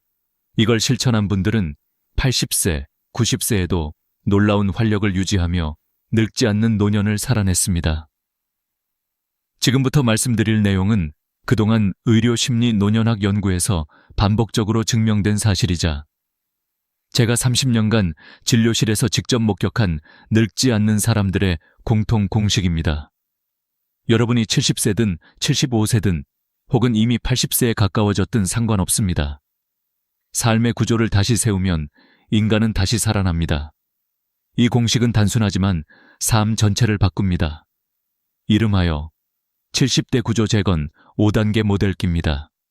이 모델을 실천한 분들은 10년 뒤에도 기적처럼 활발한 삶을 살았습니다. 반대로 이 5단계 중 어느 하나라도 무너지면 노화가 순식간에 가속됩니다. 이제 그 구조를 하나씩 풀어보겠습니다. 첫째, 아침을 다시 설계하는 것입니다. 사람은 아침을 어떻게 보내느냐에 따라 하루의 질이 결정되고 하루의 질이 쌓여 그 사람의 노년을 만들게 됩니다. 70대에 무너지는 가장 대표적인 신호는 아침 일어나는 시간이 뒤죽박죽된다는 것입니다. 오늘은 피곤하네. 좀 더 자자. 어제 늦게 잤으니까 오늘은 느긋하게. 이렇게 리듬이 흔들리기 시작하면 생체시계가 무너집니다. 그리고 생체시계의 붕괴는 곧 기억력, 저하, 우울감, 상승, 심혈관계, 불규칙성, 식욕 감소로 이어집니다. 반대로 매일 일정한 시간에 일어나고 아침 햇빛을 받고 간단한 루틴을 만들면 뇌는 다시 살아납니다. 단 7일만 실천해도 수면 깊이가 달라지고 3주만 지속하면 혈압 혈당이 안정되며 6주가 되면 우울감이 현저히 감소합니다. 아침은 노년의 엔진이 아니라 브레이크가 풀리는 시동 버튼과 같습니다. 이 버튼을 누르지 않으면 하루 전체가 움직이지 않습니다. 둘째, 매일 바깥으로 나가는 이유를 만드는 것입니다. 여러분도 잘 아실 겁니다. 70세 이후의 가장 위험한 말은 오늘은 그냥 집에 있자 입니다. 이 말이 반복되면 뇌는 아주 오해하기 쉬운 신호를 받습니다. 이 사람은 외부 세계에 관심이 없다. 그러면 뇌는 생존 모드로 들어가 불필요한 기능부터 줄입니다. 의욕, 식욕, 감정, 균형 감각. 특히 균형 감각은 1년 안에 30%나 떨어질 수 있고 이는 낙상으로 이어져 노년기에 가장 위험한 사망 원인 중 하나인 고관절 골절로 연결됩니다. 반대로 특별히 볼 일이 없어도 외출 습관을 만들면 뇌는 다시 활동 모드를 켭니다. 매일 2030분만 걸어도 해마, 기억 담당 부위의 위축 속도가 절반으로 감소합니다. 공원, 복지관, 시장, 동네 카페, 목적은 상관없습니다. 중요한 건 매일 나가는 것입니다. 집안의 고립은 몸을 병들게 하고 세상과의 연결은 삶을 기적처럼 회복시킵니다. 셋째, 말을 나눌 사람을 반드시 만드는 것입니다. 노년기의 뇌가 가장 빠르게 무너지는 때는 언제일까요? 정답은 말을 하지 않는 기간이 길어질 때입니다. 인간의 언어 기능은 뇌의 가장 넓은 영역을 사용합니다. 그래서 말을 적게 하면 뇌는 즉시 위축됩니다. 실제로 2020년 일본 도쿄대 연구에서 65세 이상 노인 1,200명을 조사했는데 하루 대화량이 300단어 이하인 사람은 치매 위험이 3배 증가, 하루 1,000단어 이상 말하는 사람은 기억력이 37% 향상되었습니다. 여기서 중요한 건 깊은 대화가 아닙니다. 동네 슈퍼에서 가격을 묻는 말, 공원에서 오늘 날씨 좋네요 라고 건네는 말, 복지관에서 강사에게 인사하는 말. 이런 짧은 대화의 조각들이 뇌를 살립니다. 말을 하기 위해 외출을 하고 외출을 하면서 관계를 만들고 관계가 다시 마음의 의욕을 깨우는 선순환이 만들어집니다. 결국 사람은 사람으로 인해 살아납니다. 넷째, 주 2회 3회 가벼운 활동을 일정에 넣는 것입니다. 여기서 말하는 활동은 헬스장이나 격한 운동이 아닙니다. 요가, 라인댄스, 서예, 글쓰기, 컴퓨터 교육, 배드민턴, 복지관 체조, 취미 동아리. 중요한 것은 몸과 뇌가 동시에 작동하는 활동이어야 한다는 것입니다. 이런 활동은 노년의 뇌를 가장 강력하게 젊게 만드는 자극입니다. 2018년 하버드 연구는 신체 활동 플러스 사회 활동을 동시에 하는 노인은 그렇지 않은 노인보다 8년 후 치매 위험이 무려 89% 감소한다는 결과를 발표했습니다. 즉, 혼자서 하는 운동은 50점, 사람들과 함께하는 가벼운 활동은 100점짜리 백신입니다. 여러분이 70대에 반드시 잡아야 할 건 근육이 아니라 활동입니다. 활동이 근육을 지키고 근육이 여러분의 독립성을 지켜줍니다. 다섯째, 작은 책임을 하나 만드는 것입니다. 인간은 누군가에게 필요로 될 때 가장 힘을 냅니다. 그래서 책임은 노년의 생명줄입니다. 여기서 말하는 책임은 큰 것이 아닙니다. 예를 들어 동네 독서 모임에 출석, 복지관 서예반의 준비물 챙기기, 매주 수요일에 친구에게 안부 전화하기, 작은 텃밭 가꾸기, 반찬 만들어서 이웃과 나누기. 이 작은 책임들은 뇌에게 이렇게 말하는 신호가 됩니다. 나는 아직 이 세상에 역할이 있다. 이 신호가 들어가면 뇌는 활력을 회복하고 면역계는 안정되고 우울증 위험은 반 이상 줄어듭니다. 노년의 자존감은 성취가 아니라 관계 속에서의 역할로 만들어집니다. 지금 제가 말씀드린 이 5단계는 단순한 조언이 아니라 늙지 않는 사람들의 공통된 패턴을 분석해 추출해낸 핵심입니다. 그런데 여기서 더욱 중요한 사실이 하나 있습니다. 이 5단계는 동네 복지관 근처, 공원 근처, 그리고 자녀와 10분 거리에서 가장 잘 작동한다는 것. 왜냐하면 이 세 가지 환경은 자연스럽게 외출을 만들고 자연스럽게 사람을 만나게 하고 자연스럽게 관계를 형성하게 해주기 때문입니다. 즉, 내가 노력하지 않아도 삶의 구조가 나를 살리는 시스템입니다. 이제 여러분도 스스로에게 물어볼 때가 되었습니다. 나는 지금 어떤 구조 속에서 살고 있는가? 내 삶은 나를 지치게 하는 구조인가? 살려주는 구조인가? 지금 바꾸지 않으면 5년 뒤, 10년 뒤 나는 어떤 모습으로 살고 있을까? 70대는 인생의 마침표가 아니라 재건의 황금기입니다. 지금 구조를 다시 세우면 80대, 90대에도 내 두 발로 서서 세상과 연결된 삶을 살 수 있습니다. 이제 다음 부분에서는 이 세 가지 장소, 복지관 근처, 소형 아파트, 공원 옆 저층 아파트, 그리고 자녀와 걸어서 10분 거리, 가외, 가장 강력한 노년 생존 구조인지 실제 사례와 심리 철학적 근거로 분석해드리겠습니다. 지금부터는 많은 노년 전문가와 의사들이 한 목소리로 강조하는 세 가지 장소, 즉 복지관, 도보, 10분 거리 소형 아파트, 공원 옆 2에서 3층 저층 아파트, 자녀와 걸어서 10분 거리, 이 세 환경이 왜 노년 생존의 3대 구조인지 깊이 있게 파헤쳐 보겠습니다. 단순히 좋다가 아니라 실제 사람들의 삶이 어떻게 바뀌었는지, 심리학, 의학, 사회학적으로 어떤 작용을 하는지 여러분이 스스로 납득할 수 있을 만큼 구체적으로 설명해 드리겠습니다. 먼저 복지관 10분 거리 소형 아파트입니다. 많은 분들이 소형 아파트라고 하면 불편하지 않을까? 좁으면 답답하지 않을까? 라고 생각합니다. 하지만 노년의 공간은 넓을수록 외로움도 커집니다. 큰 집은 유지 관리가 어렵고 빈방이 많아질수록 고독감이 깊어집니다. 반대로 15와 20평대 소형 아파트는 혼자 살기 딱 맞는 크기입니다. 움직임이 적당하고 관리가 쉽고 청소도 부담되지 않습니다. 무엇보다 중요한 건 복지관과의 거리입니다. 복지관은 단순한 시설이 아니라 노년의 사회 회복실입니다.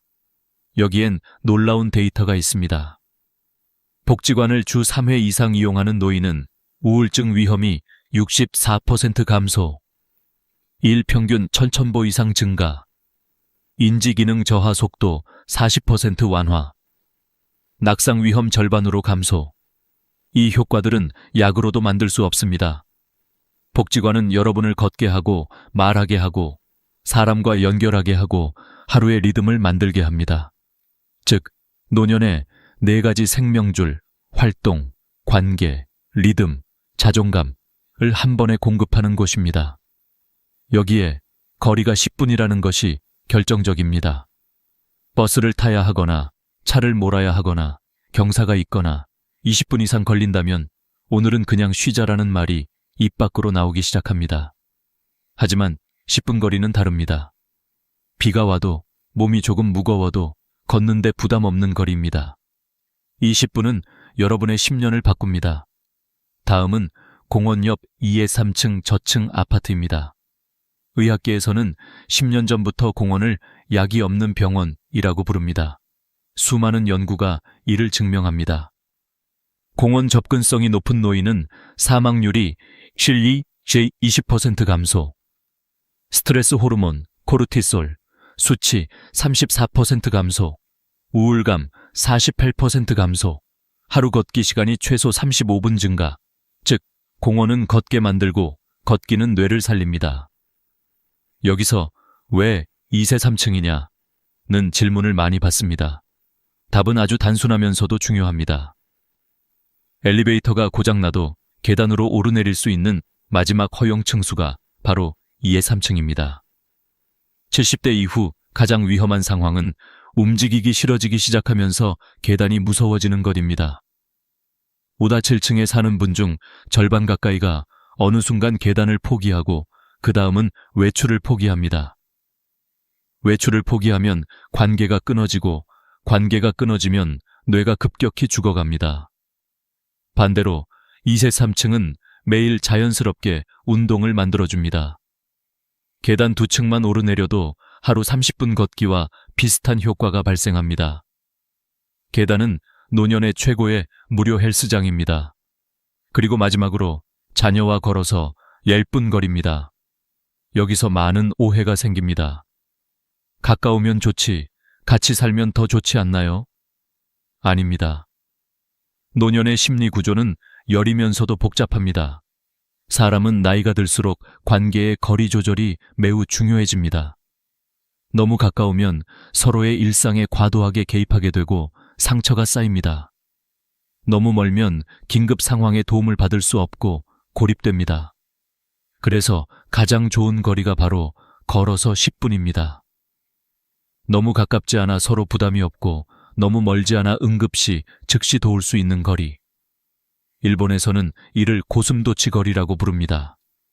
심리학자 쇼펜하우어가 말한 고슴도치 딜레마.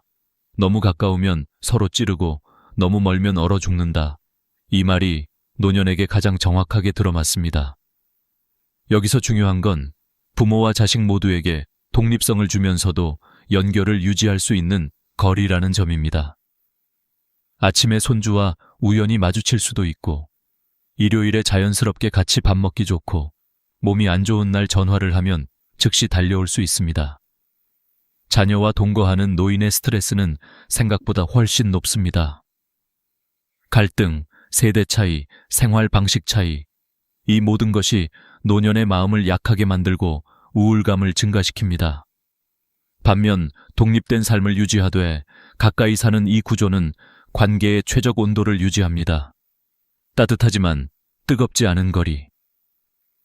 이 거리에서 노년의 마음은 가장 안정됩니다. 지금 설명드린 세 가지 장소는 단순히 살기 좋은 곳이 아니라 노년의 생리학, 심리학, 사회적 행동 연구가 교차되는 지점입니다. 즉, 이 세 환경은 외출을 자연스럽게 만들고, 말을 자연스럽게 하게 만들고, 관계를 자연스럽게 이어주고, 책임을 자연스럽게 느끼게 하고, 하루의 리듬을 자연스럽게 만들기 때문입니다. 다시 말해, 여러분이 노력하지 않아도 환경이 여러분을 살립니다. 다음 부분에서는 이 세 환경을 실제로 선택한 사람들이 어떻게 10년 뒤 완전히 다른 삶을 살았는지, 그리고 여러분이 오늘 당장 무엇부터 시작해야 하는지를 아주 구체적으로 안내해드립니다. 이제 마지막으로 앞서 이야기한 세 가지 환경, 복지관 근처 소형 아파트, 공원 옆 저층 아파트, 자녀와 걸어서 10분 거리를 실제로 선택한 사람들이 5년, 10년 뒤 어떻게 완전히 다른 노년을 살게 되었는지, 그리고 여러분은 오늘 무엇부터 바꾸어야 하는지를 구체적으로 정리해드리겠습니다. 이 부분은 여러분의 결심을 현실로 옮기게 해주는 가장 중요한 단계입니다. 끝까지 집중해주세요. 먼저 실제 사례들을 보겠습니다. 이름을 밝힐 수는 없지만 제가 직접 진료하며 지켜본 3명의 노년 환자 이야기입니다. 첫 번째는 서울 외곽에서 복지관 도보 7분 거리 아파트로 이사한 69세 여성입니다. 처음에는 굳이 이 나이에 이사를 하며 망설였습니다. 하지만 복지관이 너무 가까워 부담 없이 갈 수 있다는 말에 마음을 움직였습니다. 이분은 이사 후 3개월 만에 완전히 다른 사람이 되었습니다. 매일 8시 요가 수업을 들으며 규칙적인 아침 리듬을 다시 잡았고, 복지관 식당에서 점심을 먹으며 새로운 친구 6명이 생겼습니다. 운영진이 추천해준 글쓰기 교실에 참여하며 잊었던 성취감과 자존심이 되살아났습니다. 그리고 10년이 지난 지금 79세인 그녀는 여전히 건강하게 활동하며 나는 여기 와서 늙지 않는 법을 다시 배웠다고 말합니다. 이 케이스의 교훈은 명확합니다. 복지관은 노년의 사람 활동 리듬 3박자를 회복시키는 최강의 플랫폼입니다. 두 번째는 공원 옆 3층 아파트로 자리를 옮긴 72세 남성입니다. 이분은 원래 허리가 좋지 않아 걷기를 거의 하지 않던 분이었습니다. 하지만 공원 입구가 문 앞에서 1분 거리였기 때문에 조금만 걸어볼까로 시작했습니다. 하루 5분 걷기, 10분 걷기, 20분 걷기로 이어지면서 그의 몸은 6개월 만에 놀라운 변화를 보였습니다. 수면의 질이 나아지고 약 3kg의 지방이 줄고 혈압이 정상화됐습니다. 무엇보다 정신이 맑아지고 감정이 부드러워졌습니다. 이분은 이렇게 말했습니다. 공원이 바로 집 앞에 있으니까 생각할 필요가 없어요. 그냥 나가면 되니까요. 그렇습니다. 노년의 변화는 의지가 아니라 환경이 만든다는 사실. 이 케이스는 그 진실을 가장 명확하게 보여줍니다. 세 번째는 자녀와 걸어서 9분 거리로 이사한 75세 여성입니다. 이분은 원래 자녀와 동거하며 며느리와 갈등이 심했습니다. 사소한 생활 방식 차이로 스트레스를 받고 자기 방에만 틀어박혀 점점 우울해졌습니다. 그러다 지인의 권유로 같이 살지 말고 가까이 살라는 조언을 듣고 용기를 냈습니다. 1년 뒤 그분은 제게 이렇게 말했습니다. 같이 살 때는 매일 상처받았어요. 근데 가까이 사니까 서로 사랑이 보이더라고요. 이 독립된 거리 덕분에 그녀는 일상을 되찾았고 자녀는 부담 없이 부모를 돌볼 수 있게 되고 손주들과도 더 따뜻하게 관계를 이어갔습니다. 이 케이스가 말하는 건 단 하나입니다. 부모-자식 관계는 가까울수록 좋은 것이 아니라 적당한 거리에서 가장 깊어진다. 여러분, 이렇게 완전히 다른 새 삶을 만든 결정적 요인은 아주 단순합니다. 바로 환경을 바꿨다는 것. 환경이 바뀌자 그 환경이 그들을 다시 살렸습니다. 여기에서 마지막으로 제가 강하게 강조하고 싶은 것은 다음의 세 문장입니다. 1. 노년은 의지로 사는 것이 아니라 구조로 산다. 2. 구조는 스스로 만드는 것이 아니라 환경이 만든다. 3. 환경을 바꾸는 것은 어렵지만 한번 바꾸면 10년이 바뀐다. 그러면 이제 여러분께 묻고 싶습니다. 여러분은 어떤 10년을 살고 싶습니까? 누구에게 의지하지 않고 스스로 두 발로 서 있는 노년을 원하십니까? 아니면 침대와 간병, 고립 속에 흐릿해지는 기억 속에서 10년을 보내고 싶습니까? 선택은 언제나 지금 이 순간입니다. 그럼 지금 바로 실천해야 할 구체적인 행동 3단계를 안내해드리겠습니다. 오늘 이 영상을 본 분들이 가장 많이 변화를 경험한 단계입니다. 첫째, 복지관 지도 검색하기. 인터넷에서 내 동네 복지관을 검색해 지금 당장 어떤 프로그램이 있는지 확인하세요. 전화해보세요. 내일 가봐도 되나요? 라고 물어보면 됩니다. 처음에는 어색하지만 한 달만 다니면 그곳이 여러분의 제2의 집이 됩니다. 둘째, 공원 접근성 체크하기. 지금 사는 집이든 이사할 집이든 공원이 가까운지 꼭 확인하세요. 공원까지의 거리보다 중요한 것은 매일 걸을 수 있는가입니다. 2세 3층 저층 아파트인지도 확인하세요. 이 작은 조건 하나가 여러분의 다리를 10년 더 지켜줍니다. 셋째, 자녀와 적당한 거리 협의하기. 동거는 갈등을, 지나친 거리는 고립을 만듭니다. 이제는 거리를 조절할 때입니다. 전화로 이렇게 말해보세요. 같이 살지는 말고 가까이 살자. 이 한 문장이 부모와 자녀 모두를 살립니다. 여러분, 노년의 집은 크기나 인테리어로 결정되지 않습니다. 여러분의 일상의 온기를 채워줄 수 있는가로 결정됩니다. 그 온기가 여러분의 몸을 살리고 마음을 살리고 기억을 살립니다. 오늘 이 긴 여정을 끝까지 함께 해주셔서 진심으로 감사드립니다. 여러분이 이 영상을 보고 마음속에 단 하나라도 실천해봐야겠다는 생각이 생겼다면 이미 변화의 첫걸음을 내디딘 것입니다. 저는 여러분이 혼자 살아도 외롭지 않은 그날까지, 그리고 마지막 순간까지 존엄하고 평온한 노년을 누릴 수 있을 때까지 함께하겠습니다. 마지막으로 여러분께 약속받고 싶습니다. 오늘 제시한 3가지 실천 중 어떤 것을 먼저 하시겠습니까? 댓글로 1번, 2번, 3번 중 하나를 남겨주세요. 여러분의 한 문장이 이 채널을 더 좋은 방향으로 이끕니다. 그리고 구독과 좋아요는 여러분의 노년을 지키는 또 하나의 작은 실천입니다. 오늘도 함께 해주셔서 감사합니다. 여러분, 솔직히 한번 마음에 손을 얹고 스스로에게 물어보셨습니까? 과연 100세 시대는 축복일까? 아니면 끝나지 않는 숙제일까? 숫자로만 보면 80, 90, 100세까지 산다는 건 대단한 일처럼 보입니다. 하지만 막상 그 나이를 살아가는 분들의 하루를 들여다보면 우리가 상상하던 황금빛 노년과는 전혀 다른 현실이 펼쳐져 있습니다. 서울에 사시는 82살 박씨 할머니의 이야기가 바로 그런 경우입니다. 박 할머니의 하루는 아침부터 한숨으로 시작해 밤까지 한숨으로 끝납니다. 관절염이 심해진 지는 벌써 10수년, 어느 순간부터는 계단 하나를 오르내리는 것도 큰 용기가 필요할 정도가 되었습니다. 예전에는 그래도 TV라도 보면서 시간을 보낼 수 있었는데 눈은 침침해지고 귀도 잘 들리지 않아 자막을 읽기 위해 화면에 바짝 다가가야 합니다.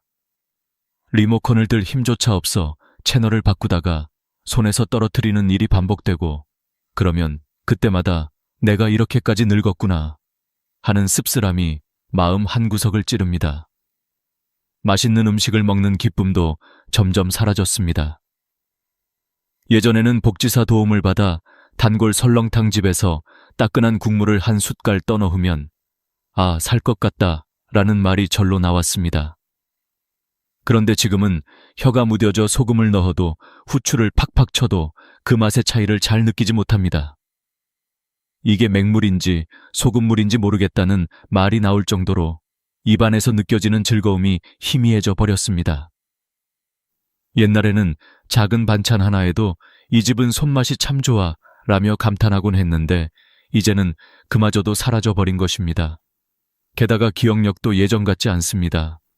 휴대전화를 어디에 두었는지 기억이 나지 않아 방안을 몇 번이나 빙빙 돌다가 겨우 소파 틈이나 싱크대 옆에서 찾아낼 때면 허탈한 웃음이 나옵니다.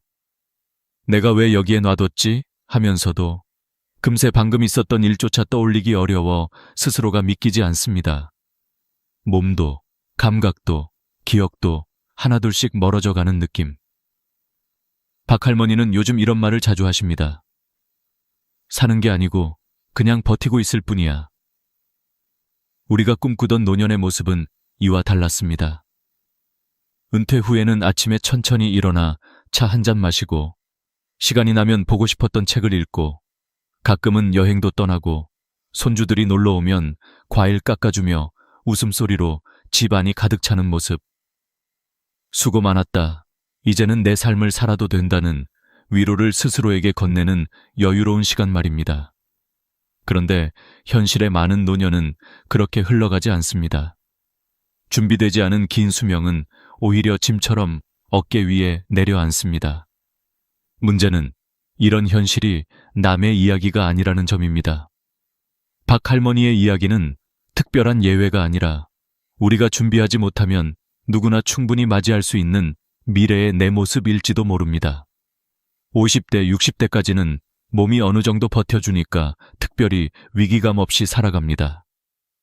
회사 다니고 자식 키우고 집안일 챙기다 보면 하루가 어떻게 지나가는지도 모릅니다. 나중에 좀 여유 생기면 그때 운동도 하고 그때 여행도 가면 되지 라는 생각으로 미루고 또 미룹니다. 하지만 나이는 어느 날 갑자기 선을 긋습니다. 70세를 기점으로 근육이 뚝 떨어지듯 줄어들고 무릎과 허리는 기름이 빠진 기계처럼 삐걱거리기 시작합니다. 기억력은 애써 떠올리지 않으면 이름 하나가 생각나지 않는 상태가 되고 눈과 귀는 세상의 소리를 점점 흐릿하게 만들며 우리를 고립시키려 합니다. 80세를 넘기면 내년에도 지금처럼 걸을 수 있을까라는 불안이 마음 깊은 곳에서 고개를 듭니다. 100세 시대라는 말은 여전히 멋있게 들리는데 정작 그 길을 걸어가는 당사자에게는 언제까지 이렇게 버텨야 하나라는 절망이 더 크게 다가옵니다. 여기서 중요한 개념이 하나 나옵니다. 바로 수명과 건강 수명의 차이입니다. 그냥 숨을 쉬며 살아있는 기간이 길어지는 것과 스스로 걷고 씻고 먹고 결정할 수 있는 시간이 길어지는 것은 완전히 다른 이야기입니다. 통계에 따르면 평균 수명은 점점 늘어나지만 건강 수명은 그만큼 따라가지 못하는 경우가 많습니다. 쉽게 말해 스스로 할 수 있는 시간은 줄고 남의 도움을 받아야 하는 시간은 늘어나고 있다는 뜻입니다. 이 격차가 커질수록 100세 시대는 축복이 아니라 고통이 됩니다. 그리고 이 간격은 저절로 줄어들지 않습니다. 누군가는 70대에도 혼자 대중교통을 타고 친구들을 만나러 나가지만 또 다른 누군가는 60대 중반에 이미 병원과 집만 오가는 삶을 살게 됩니다. 차이는 딱 하나, 얼마나 미리 준비했느냐입니다. 그래서 우리는 지금 아직 몸이 움직이고 머리가 생각을 따라줄 때 진지하게 질문해야 합니다. 나는 내 80대를 어떤 모습으로 맞이하고 싶은가? 누군가의 손을 빌리지 않으면 일어나지도 못하는 삶인지, 아니면 느리지만 네 발로 걸어나가 해를 쬐고 커피 한 잔을 스스로 따라 마실 수 있는 삶인지, 그리고 그 답을 정했다면 그에 맞는 준비를 지금부터 차근차근 시작해야 합니다. 준비는 화려할 필요도 거창할 이유도 없습니다. 다만 늦지 않아야 합니다. 박 할머니의 이야기는 우리에게 두 가지를 알려줍니다. 첫째, 준비하지 않은 노년은 스스로 원하지 않았던 모습으로 다가온다는 것. 둘째, 아직 50대, 60대라면 충분히 방향을 바꿀 수 있다는 것입니다. 몸을 조금 더 움직이고, 뇌를 조금 더 자극하고, 돈과 시간을 조금 더 현명하게 쓰기 시작한다면 우리의 80대는 전혀 다른 얼굴을 할 수 있습니다. 그리고 그 변화의 출발점은 거창한 결심이 아니라 아직 늦지 않았다는 믿음입니다. 이제부터의 이야기는 단순히 두려움을 자극하는 경고가 아니라 남은 인생을 설계하는 구체적인 지침이 될 것입니다. 어떻게 해야 건강 수명을 늘릴 수 있는지, 어떻게 해야 돈 걱정에 매이지 않는 노년을 준비할 수 있는지, 어떤 마음가짐으로 나이 드는 과정을 받아들여야 하는지, 5가지 큰 원칙을 통해 하나씩 이야기해 드리려 합니다. 오늘 이 순간 이 영상을 보고 있는 여러분은 적어도 아직 준비할 시간이 남아있는 가장 젊은 날 위에 서 있습니다. 100세 시대가 저주가 될지 축복이 될지는 결국 내가 지금 무엇을 선택하느냐에 달려 있습니다. 그리고 그 선택은 바로 오늘부터 시작할 수 있습니다. 여러분, 우리는 오래 사는 것이 곧 잘 사는 것이라고 착각하며 살아갑니다. 하지만 통계가 보여주는 현실은 정반대입니다.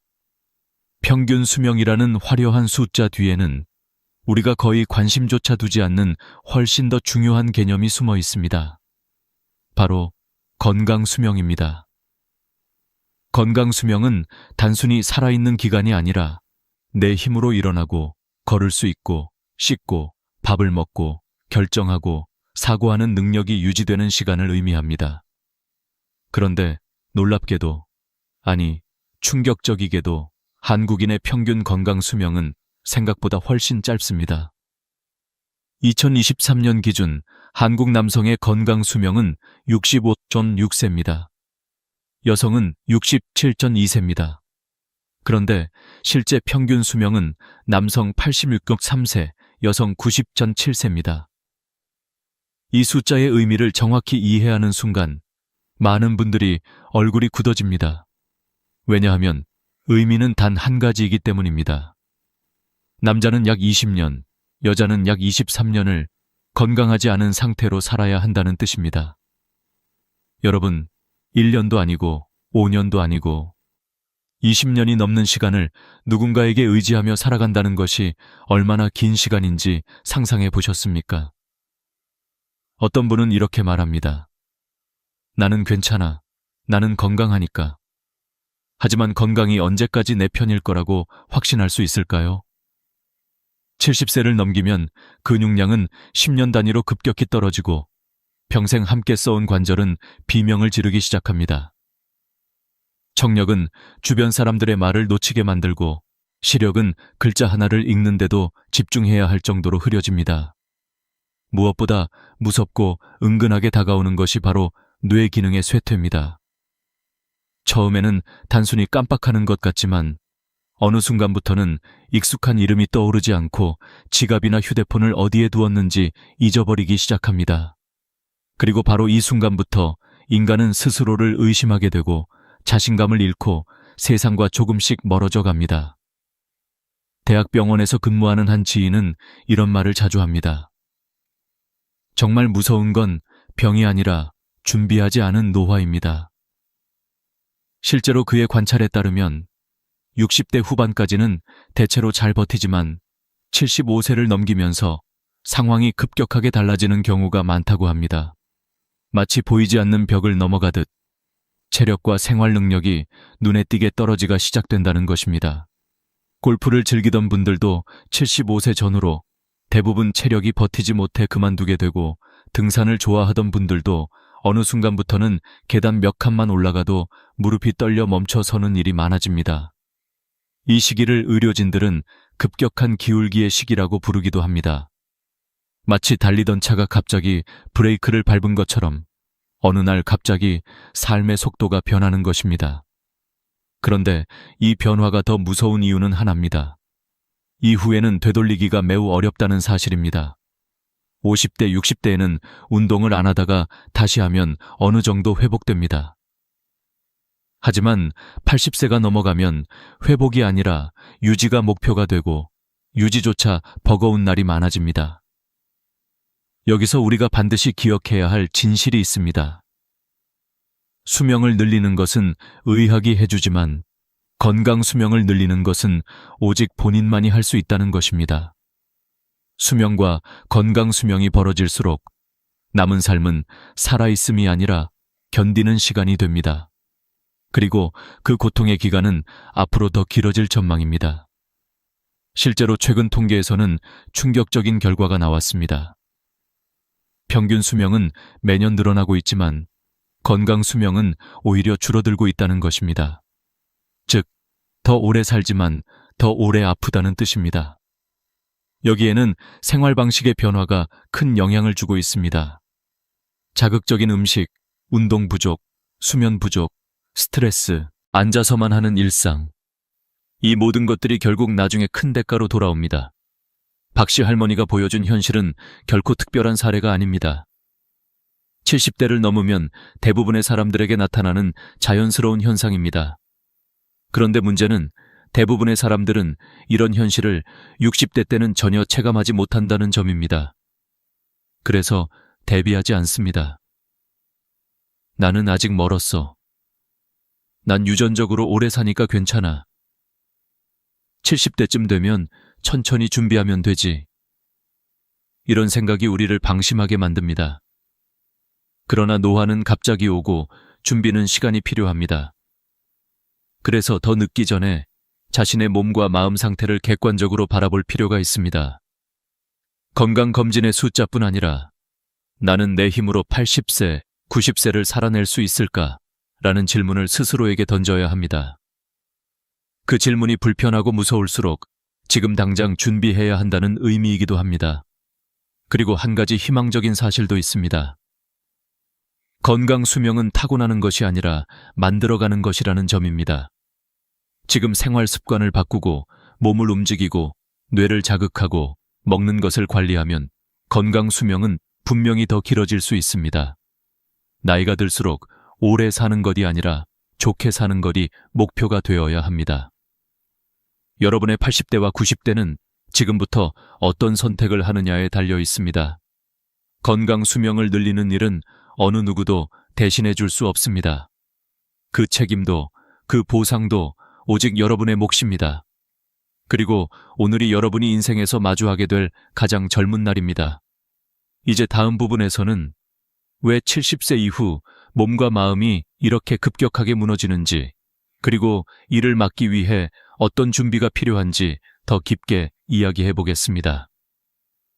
여러분, 우리는 흔히 나이 들어서 갑자기 몸이 안 좋아졌어요 라는 말을 쉽게 합니다.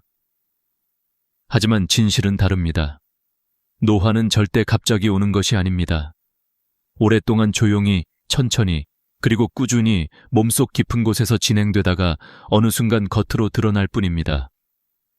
마치 조금씩 금이 가던 유리가 특정 순간에 쨍 하고 깨져버리는 것처럼 우리의 신체 또한 그렇게 무너집니다.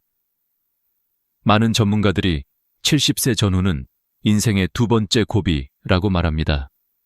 왜냐하면 이 시점부터 몸은 눈에 띄는 속도로 변화하기 때문입니다.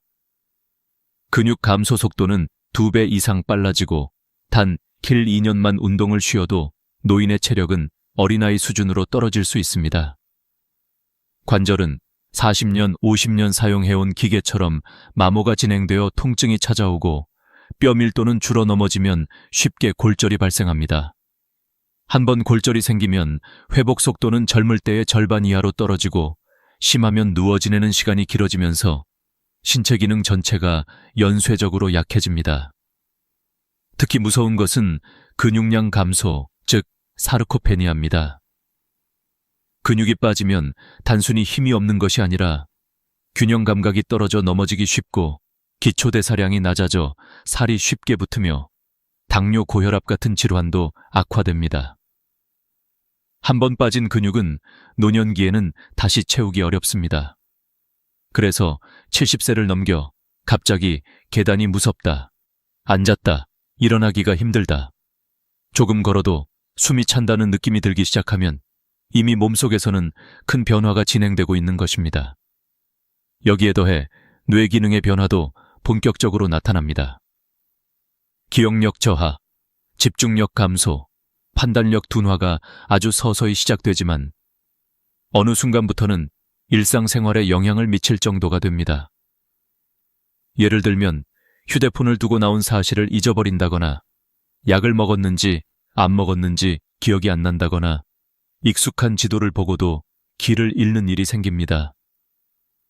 이런 현상은 단순한 깜빡거림이 아니라 뇌세포가 줄어들고 신경회로가 약해지는 자연 노화의 과정입니다.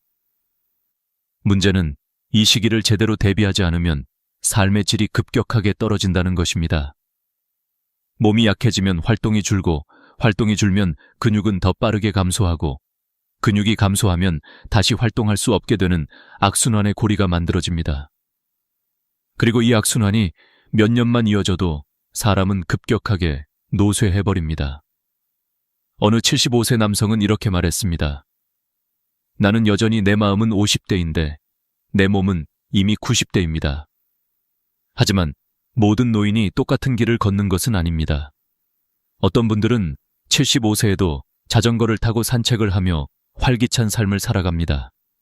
반면 어떤 분들은 68세부터 벌써 몸이 무겁고 피곤해 일상생활조차 버겁습니다. 이 차이는 어디서 생길까요? 체질? 유전? 물론 어느 정도 영향은 있습니다. 그러나 전문가들은 말합니다. 노화의 70%는 생활 습관이 결정한다. 이 말은 무엇을 의미할까요? 젊을 때 먹던 음식이, 젊을 때 하던 운동량이, 젊을 때의 스트레스 관리 방식이, 젊을 때의 수면 습관이, 젊을 때의 활동량이 그대로 70대, 80대의 몸이 된다는 뜻입니다. 특히 지금의 30대, 40대, 50대는 부모님 세대보다 훨씬 빠른 속도로 노화가 오고 있습니다. 기름진 음식, 택배 엘리베이터 중심의 생활, 만성 스트레스, 잠 부족, 스마트폰 과사용. 이 모든 요인들이 과거보다 훨씬 젊은 나이에 노화를 촉진하고 있습니다. 그래서 건강 수명이 줄어드는 것입니다. 그렇다면 어떻게 해야 급격한 노화를 막고 80세 이후에도 스스로를 돌볼 수 있는 삶을 유지할 수 있을까요? 전문가들은 하나같이 말합니다. 노화를 막을 방법은 없지만 늦출 방법은 충분히 있다. 그리고 그 방법은 생각보다 단순합니다. 몸을 움직이는 것, 뇌를 자극하는 것, 음식을 관리하는 것, 수면을 정돈하는 것, 스트레스를 조절하는 것. 특히 몸을 움직인다는 것은 단순한 운동이 아니라 기초기능 유지 그 자체입니다. 걷기 30분은 그냥 산책이 아니라 노년기의 독립성을 지켜주는 가장 강력한 생존 전략입니다. 뇌를 자극하는 것은 단순한 취미 활동이 아니라 치매를 예방하고 정신 기능을 유지하는 뇌 운동입니다. 식습관 관리는 당뇨, 고혈압, 관절염 등 모든 질병의 진행을 늦추는 가장 기본적인 투자입니다.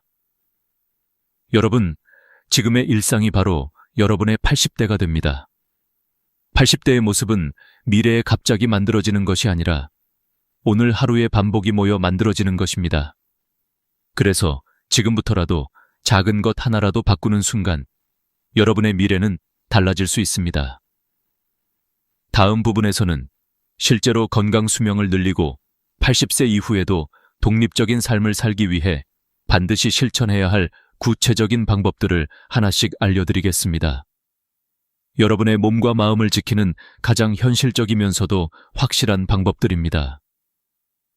여러분, 이제부터는 노년기의 삶을 결정짓는 가장 중요한 요소 중 하나, 노년에 살아갈 공간을 어떻게 선택할 것인가에 대해 이야기해 보겠습니다.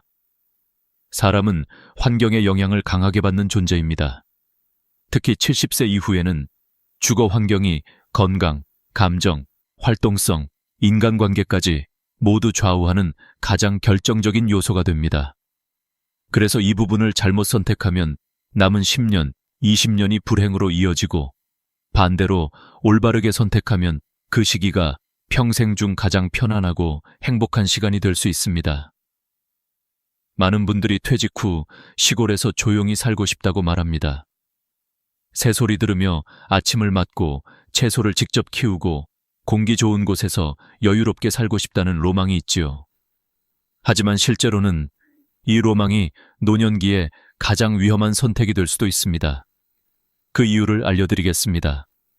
제가 아는 60대 후반 여성분은 부모님 두 분 모두 90세 가까운 연세인데 원래는 시골 전원주택에서 생활하셨습니다. 공기 좋고 조용하고 텃밭도 있어서 매일 적당히 몸을 움직일 수 있는 환경이었지요. 하지만 아버지가 지병이 생기면서 병원 접근성이 중요해졌고 결국 형제들이 상의해 도시 아파트로 이사시켜 드렸습니다. 병원은 가까워졌지만 문제는 그 이후였습니다. 아버지는 시골처럼 나갈 데가 없었습니다. 주변은 차 소리에 복잡하고 걸어 다녀도 편할 만한 환경이 아니었고 동네 사람들과 교류할 공간도 없었습니다. 결국 집에만 있게 되었고 몸을 움직이지 않다 보니 기력이 급격하게 떨어지고 우울증 증상까지 나타났습니다. 이 짧은 몇 주 동안 벌어진 변화는 가족 모두에게 큰 충격이었습니다. 결국 그분의 자녀들은 다시 전원주택으로 돌아갈 방법을 찾기 시작했습니다. 이 사례가 보여주는 것은 아주 단순합니다. 노년에 선택하는 주거지는 그 사람의 성향과 생활 패턴에 맞아야 한다. 그렇지 않으면 그 공간은 평생의 안식처가 아니라 몸과 마음이 빠르게 무너지는 장소가 될 수 있습니다. 노년의 최적의 주거 환경은 사람마다 완전히 다릅니다. 어떤 분은 시골 생활이 적성에 맞고 어떤 분은 도심 속 접근성이 삶의 안정이 될 수 있습니다. 그러니 남들이 좋다고 해서 TV에 나온 집이 멋있다고 해서 덜컥 결정하면 안 됩니다. 여러분에게 맞지 않으면 그 공간은 지옥이 될 수도 있습니다. 그렇다면 어떻게 해야 할까요? 여기서 가장 중요한 질문은 단 하나입니다. 내가 늙었을 때 나는 어떤 환경에서 가장 편안하고 건강한가?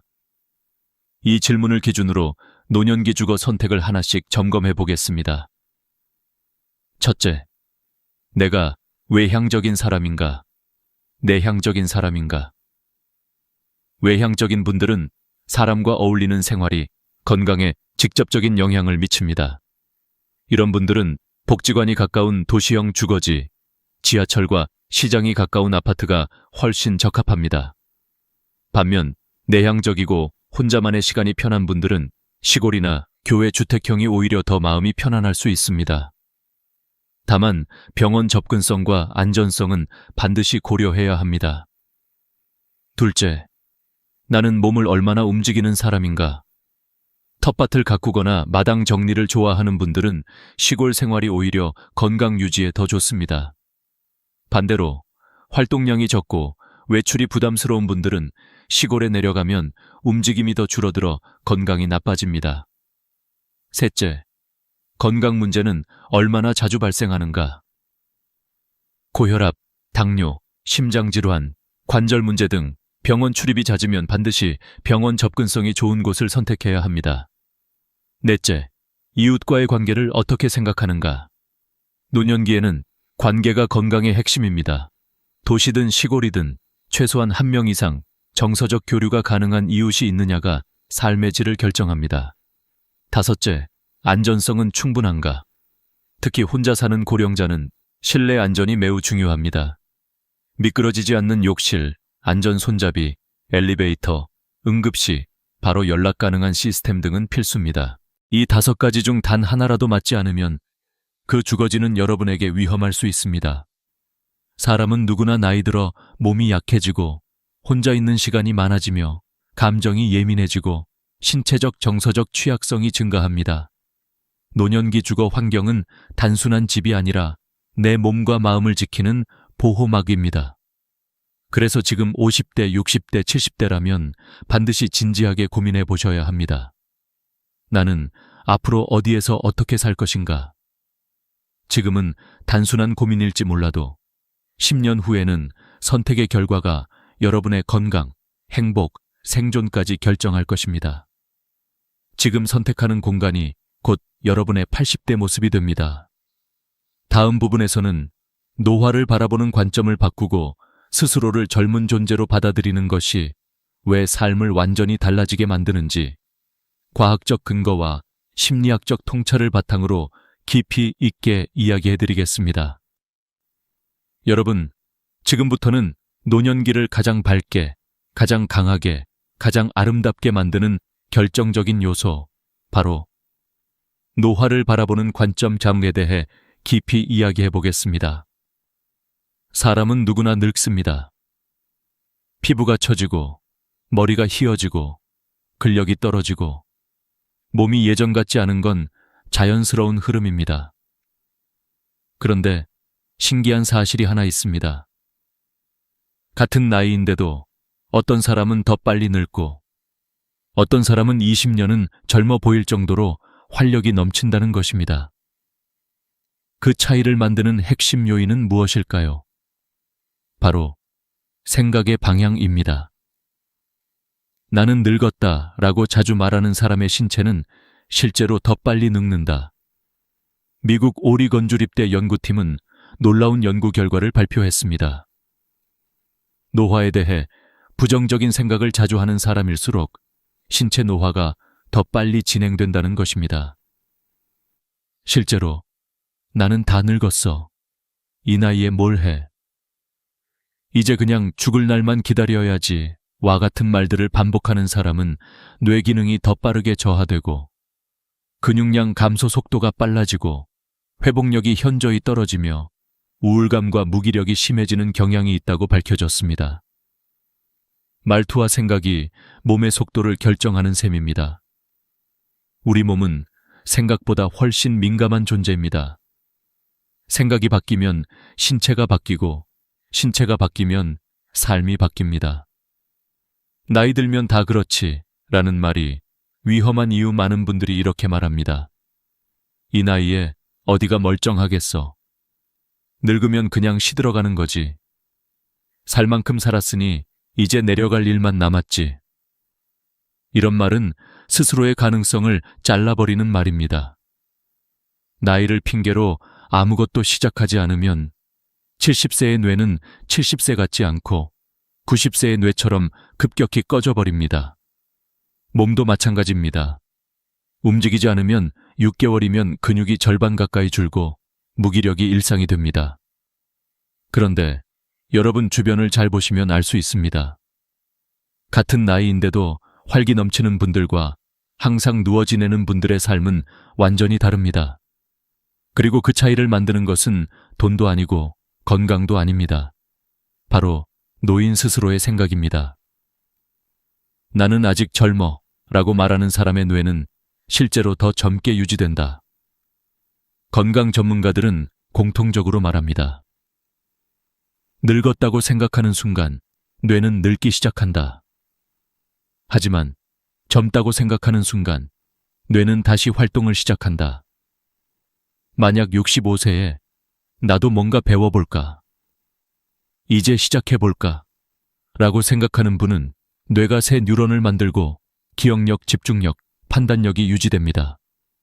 반대로 65세에 난 늙어서 아무것도 못해 라고 생각하면 뇌는 새로운 자극을 끊고 서서히 기능을 멈춥니다. 즉, 노화를 막는 첫 번째 비밀은 생각의 방향입니다. 여러분은 지금 살아있는 날 중 가장 젊은 순간에 서 있습니다. 많은 사람들이 이렇게 말합니다. 이제 나이 다 들었지 뭐. 하지만 이런 생각은 사실과 다릅니다. 여러분은 지금 이 순간이 앞으로 살아갈 날들 중 가장 젊은 순간입니다. 이보다 젊을 때는 다시 돌아오지 않습니다.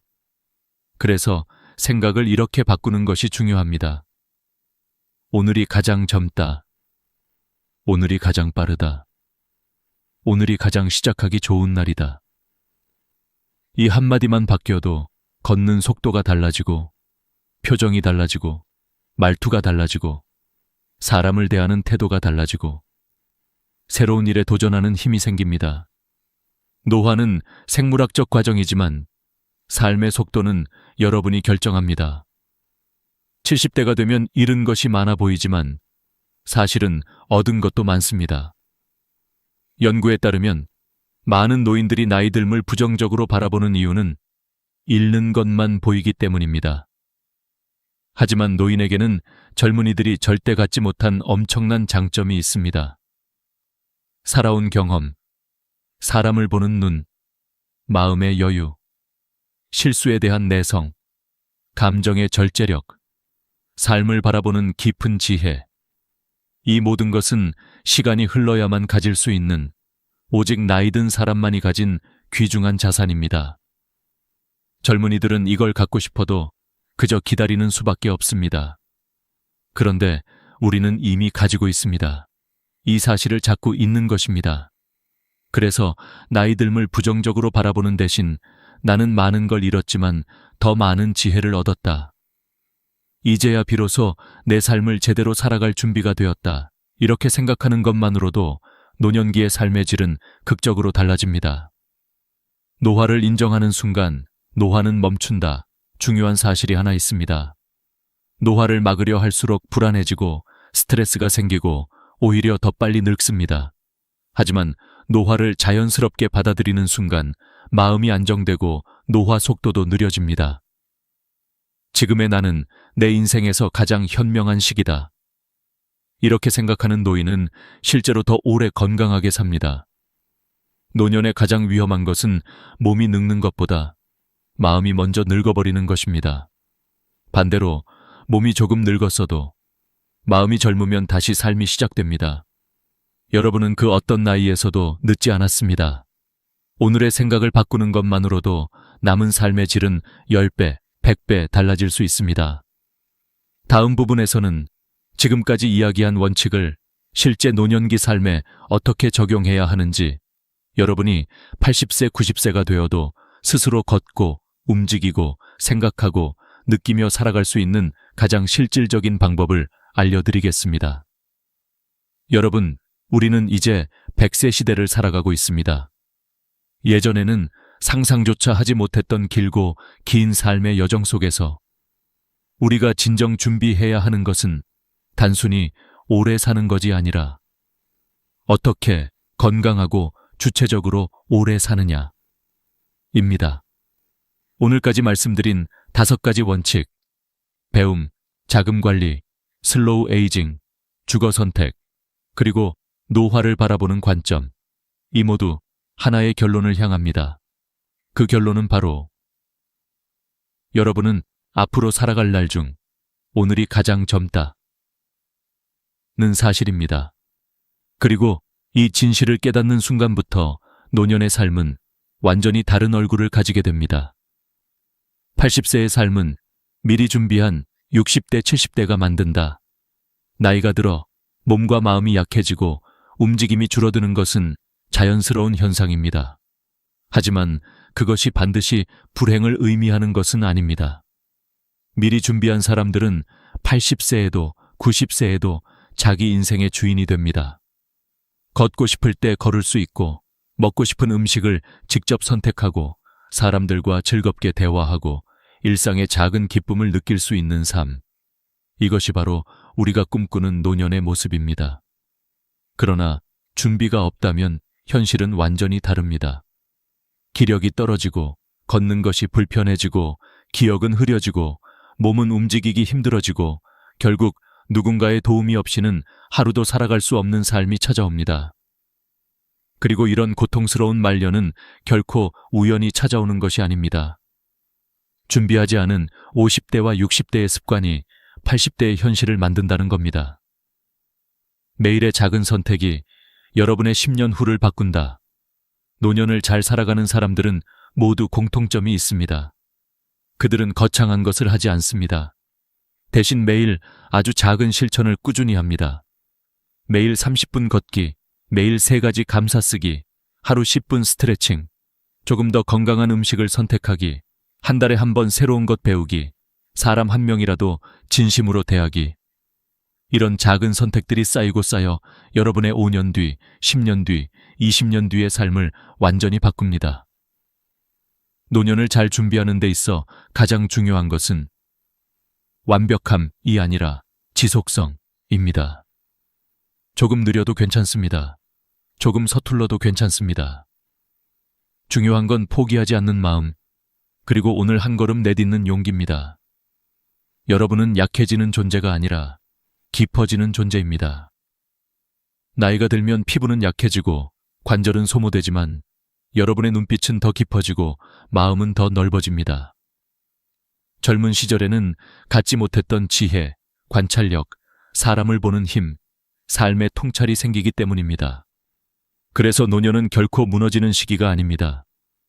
오히려 가장 성숙한 두 번째 인생이 시작되는 시기입니다. 어떤 분은 75세에 그림을 배우기 시작해 80세에 전시회를 열었고, 어떤 분은 70세에 스페인어 공부를 시작해 78세에 스페인을 여행했습니다. 어떤 분은 65세에 춤을 배우기 시작해 85세에도 여전히 무대에 섭니다. 이 사람들 모두의 공통점은 단 하나입니다. 늦었다고 생각하지 않았다. 그들은 나이를 이유로 멈추지 않았고 스스로를 아직 할 수 있는 사람이라고 믿었습니다. 여러분도 충분히 그렇게 할 수 있습니다. 여러분의 몸과 마음은 아직 늦지 않았습니다. 지금 이 순간부터 다시 시작하면 됩니다. 이제 여러분의 선택만 남았습니다. 앞서 말씀드린 5가지 조언은 단순한 정보가 아닙니다. 여러분의 미래, 여러분의 건강, 여러분의 삶 전체를 지키는 실질적이고 강력한 도구입니다. 새로운 것을 배우고 도전하는 용기, 안정적인 노후 자금 관리, 노화를 늦추는 생활 습관 만들기, 본인 성향에 맞는 안전한 주거 선택, 노화를 긍정적으로 바라보는 마음가짐. 이 5가지는 당신을 80세, 90세에도 당당하고 건강한 사람으로 만들어줍니다. 중요한 건 언제 시작하느냐입니다. 그리고 그때는 나중이 아닙니다. 바로 오늘입니다. 오늘 한 걸음 내디디면 내일이 달라지고 일주일이 달라지고 여러분의 10년이 완전히 달라집니다. 마지막 메시지. 여러분은 단지 나이만 든 것이 아닙니다. 여러분은 많은 삶을 통과해온 사람이고, 많은 것을 견디고 이겨낸 사람이고, 누군가에게는 의지할 수 있는 존재이며 스스로에게는 가장 강한 사람입니다. 그러니 부디 남은 인생을 타인의 기준이 아닌 여러분 자신의 기준으로 살아가시길 바랍니다. 즐기고, 배우고, 움직이고, 웃고, 사랑하고, 기뻐하고. 여러분의 인생은 아직 끝나지 않았습니다. 어쩌면 지금부터가 진짜 시작일지도 모릅니다. 여러분의 남은 인생이 지금까지의 인생보다 100배, 1000배 더 행복하기를 진심으로 바랍니다. 감사합니다. 오늘도 함께 해주셔서 정말 감사드립니다. 더 좋은 이야기로 다시 찾아뵙겠습니다. 구독과 좋아요 부탁드립니다. 여러분의 인생이 황금빛으로 빛나길 응원합니다.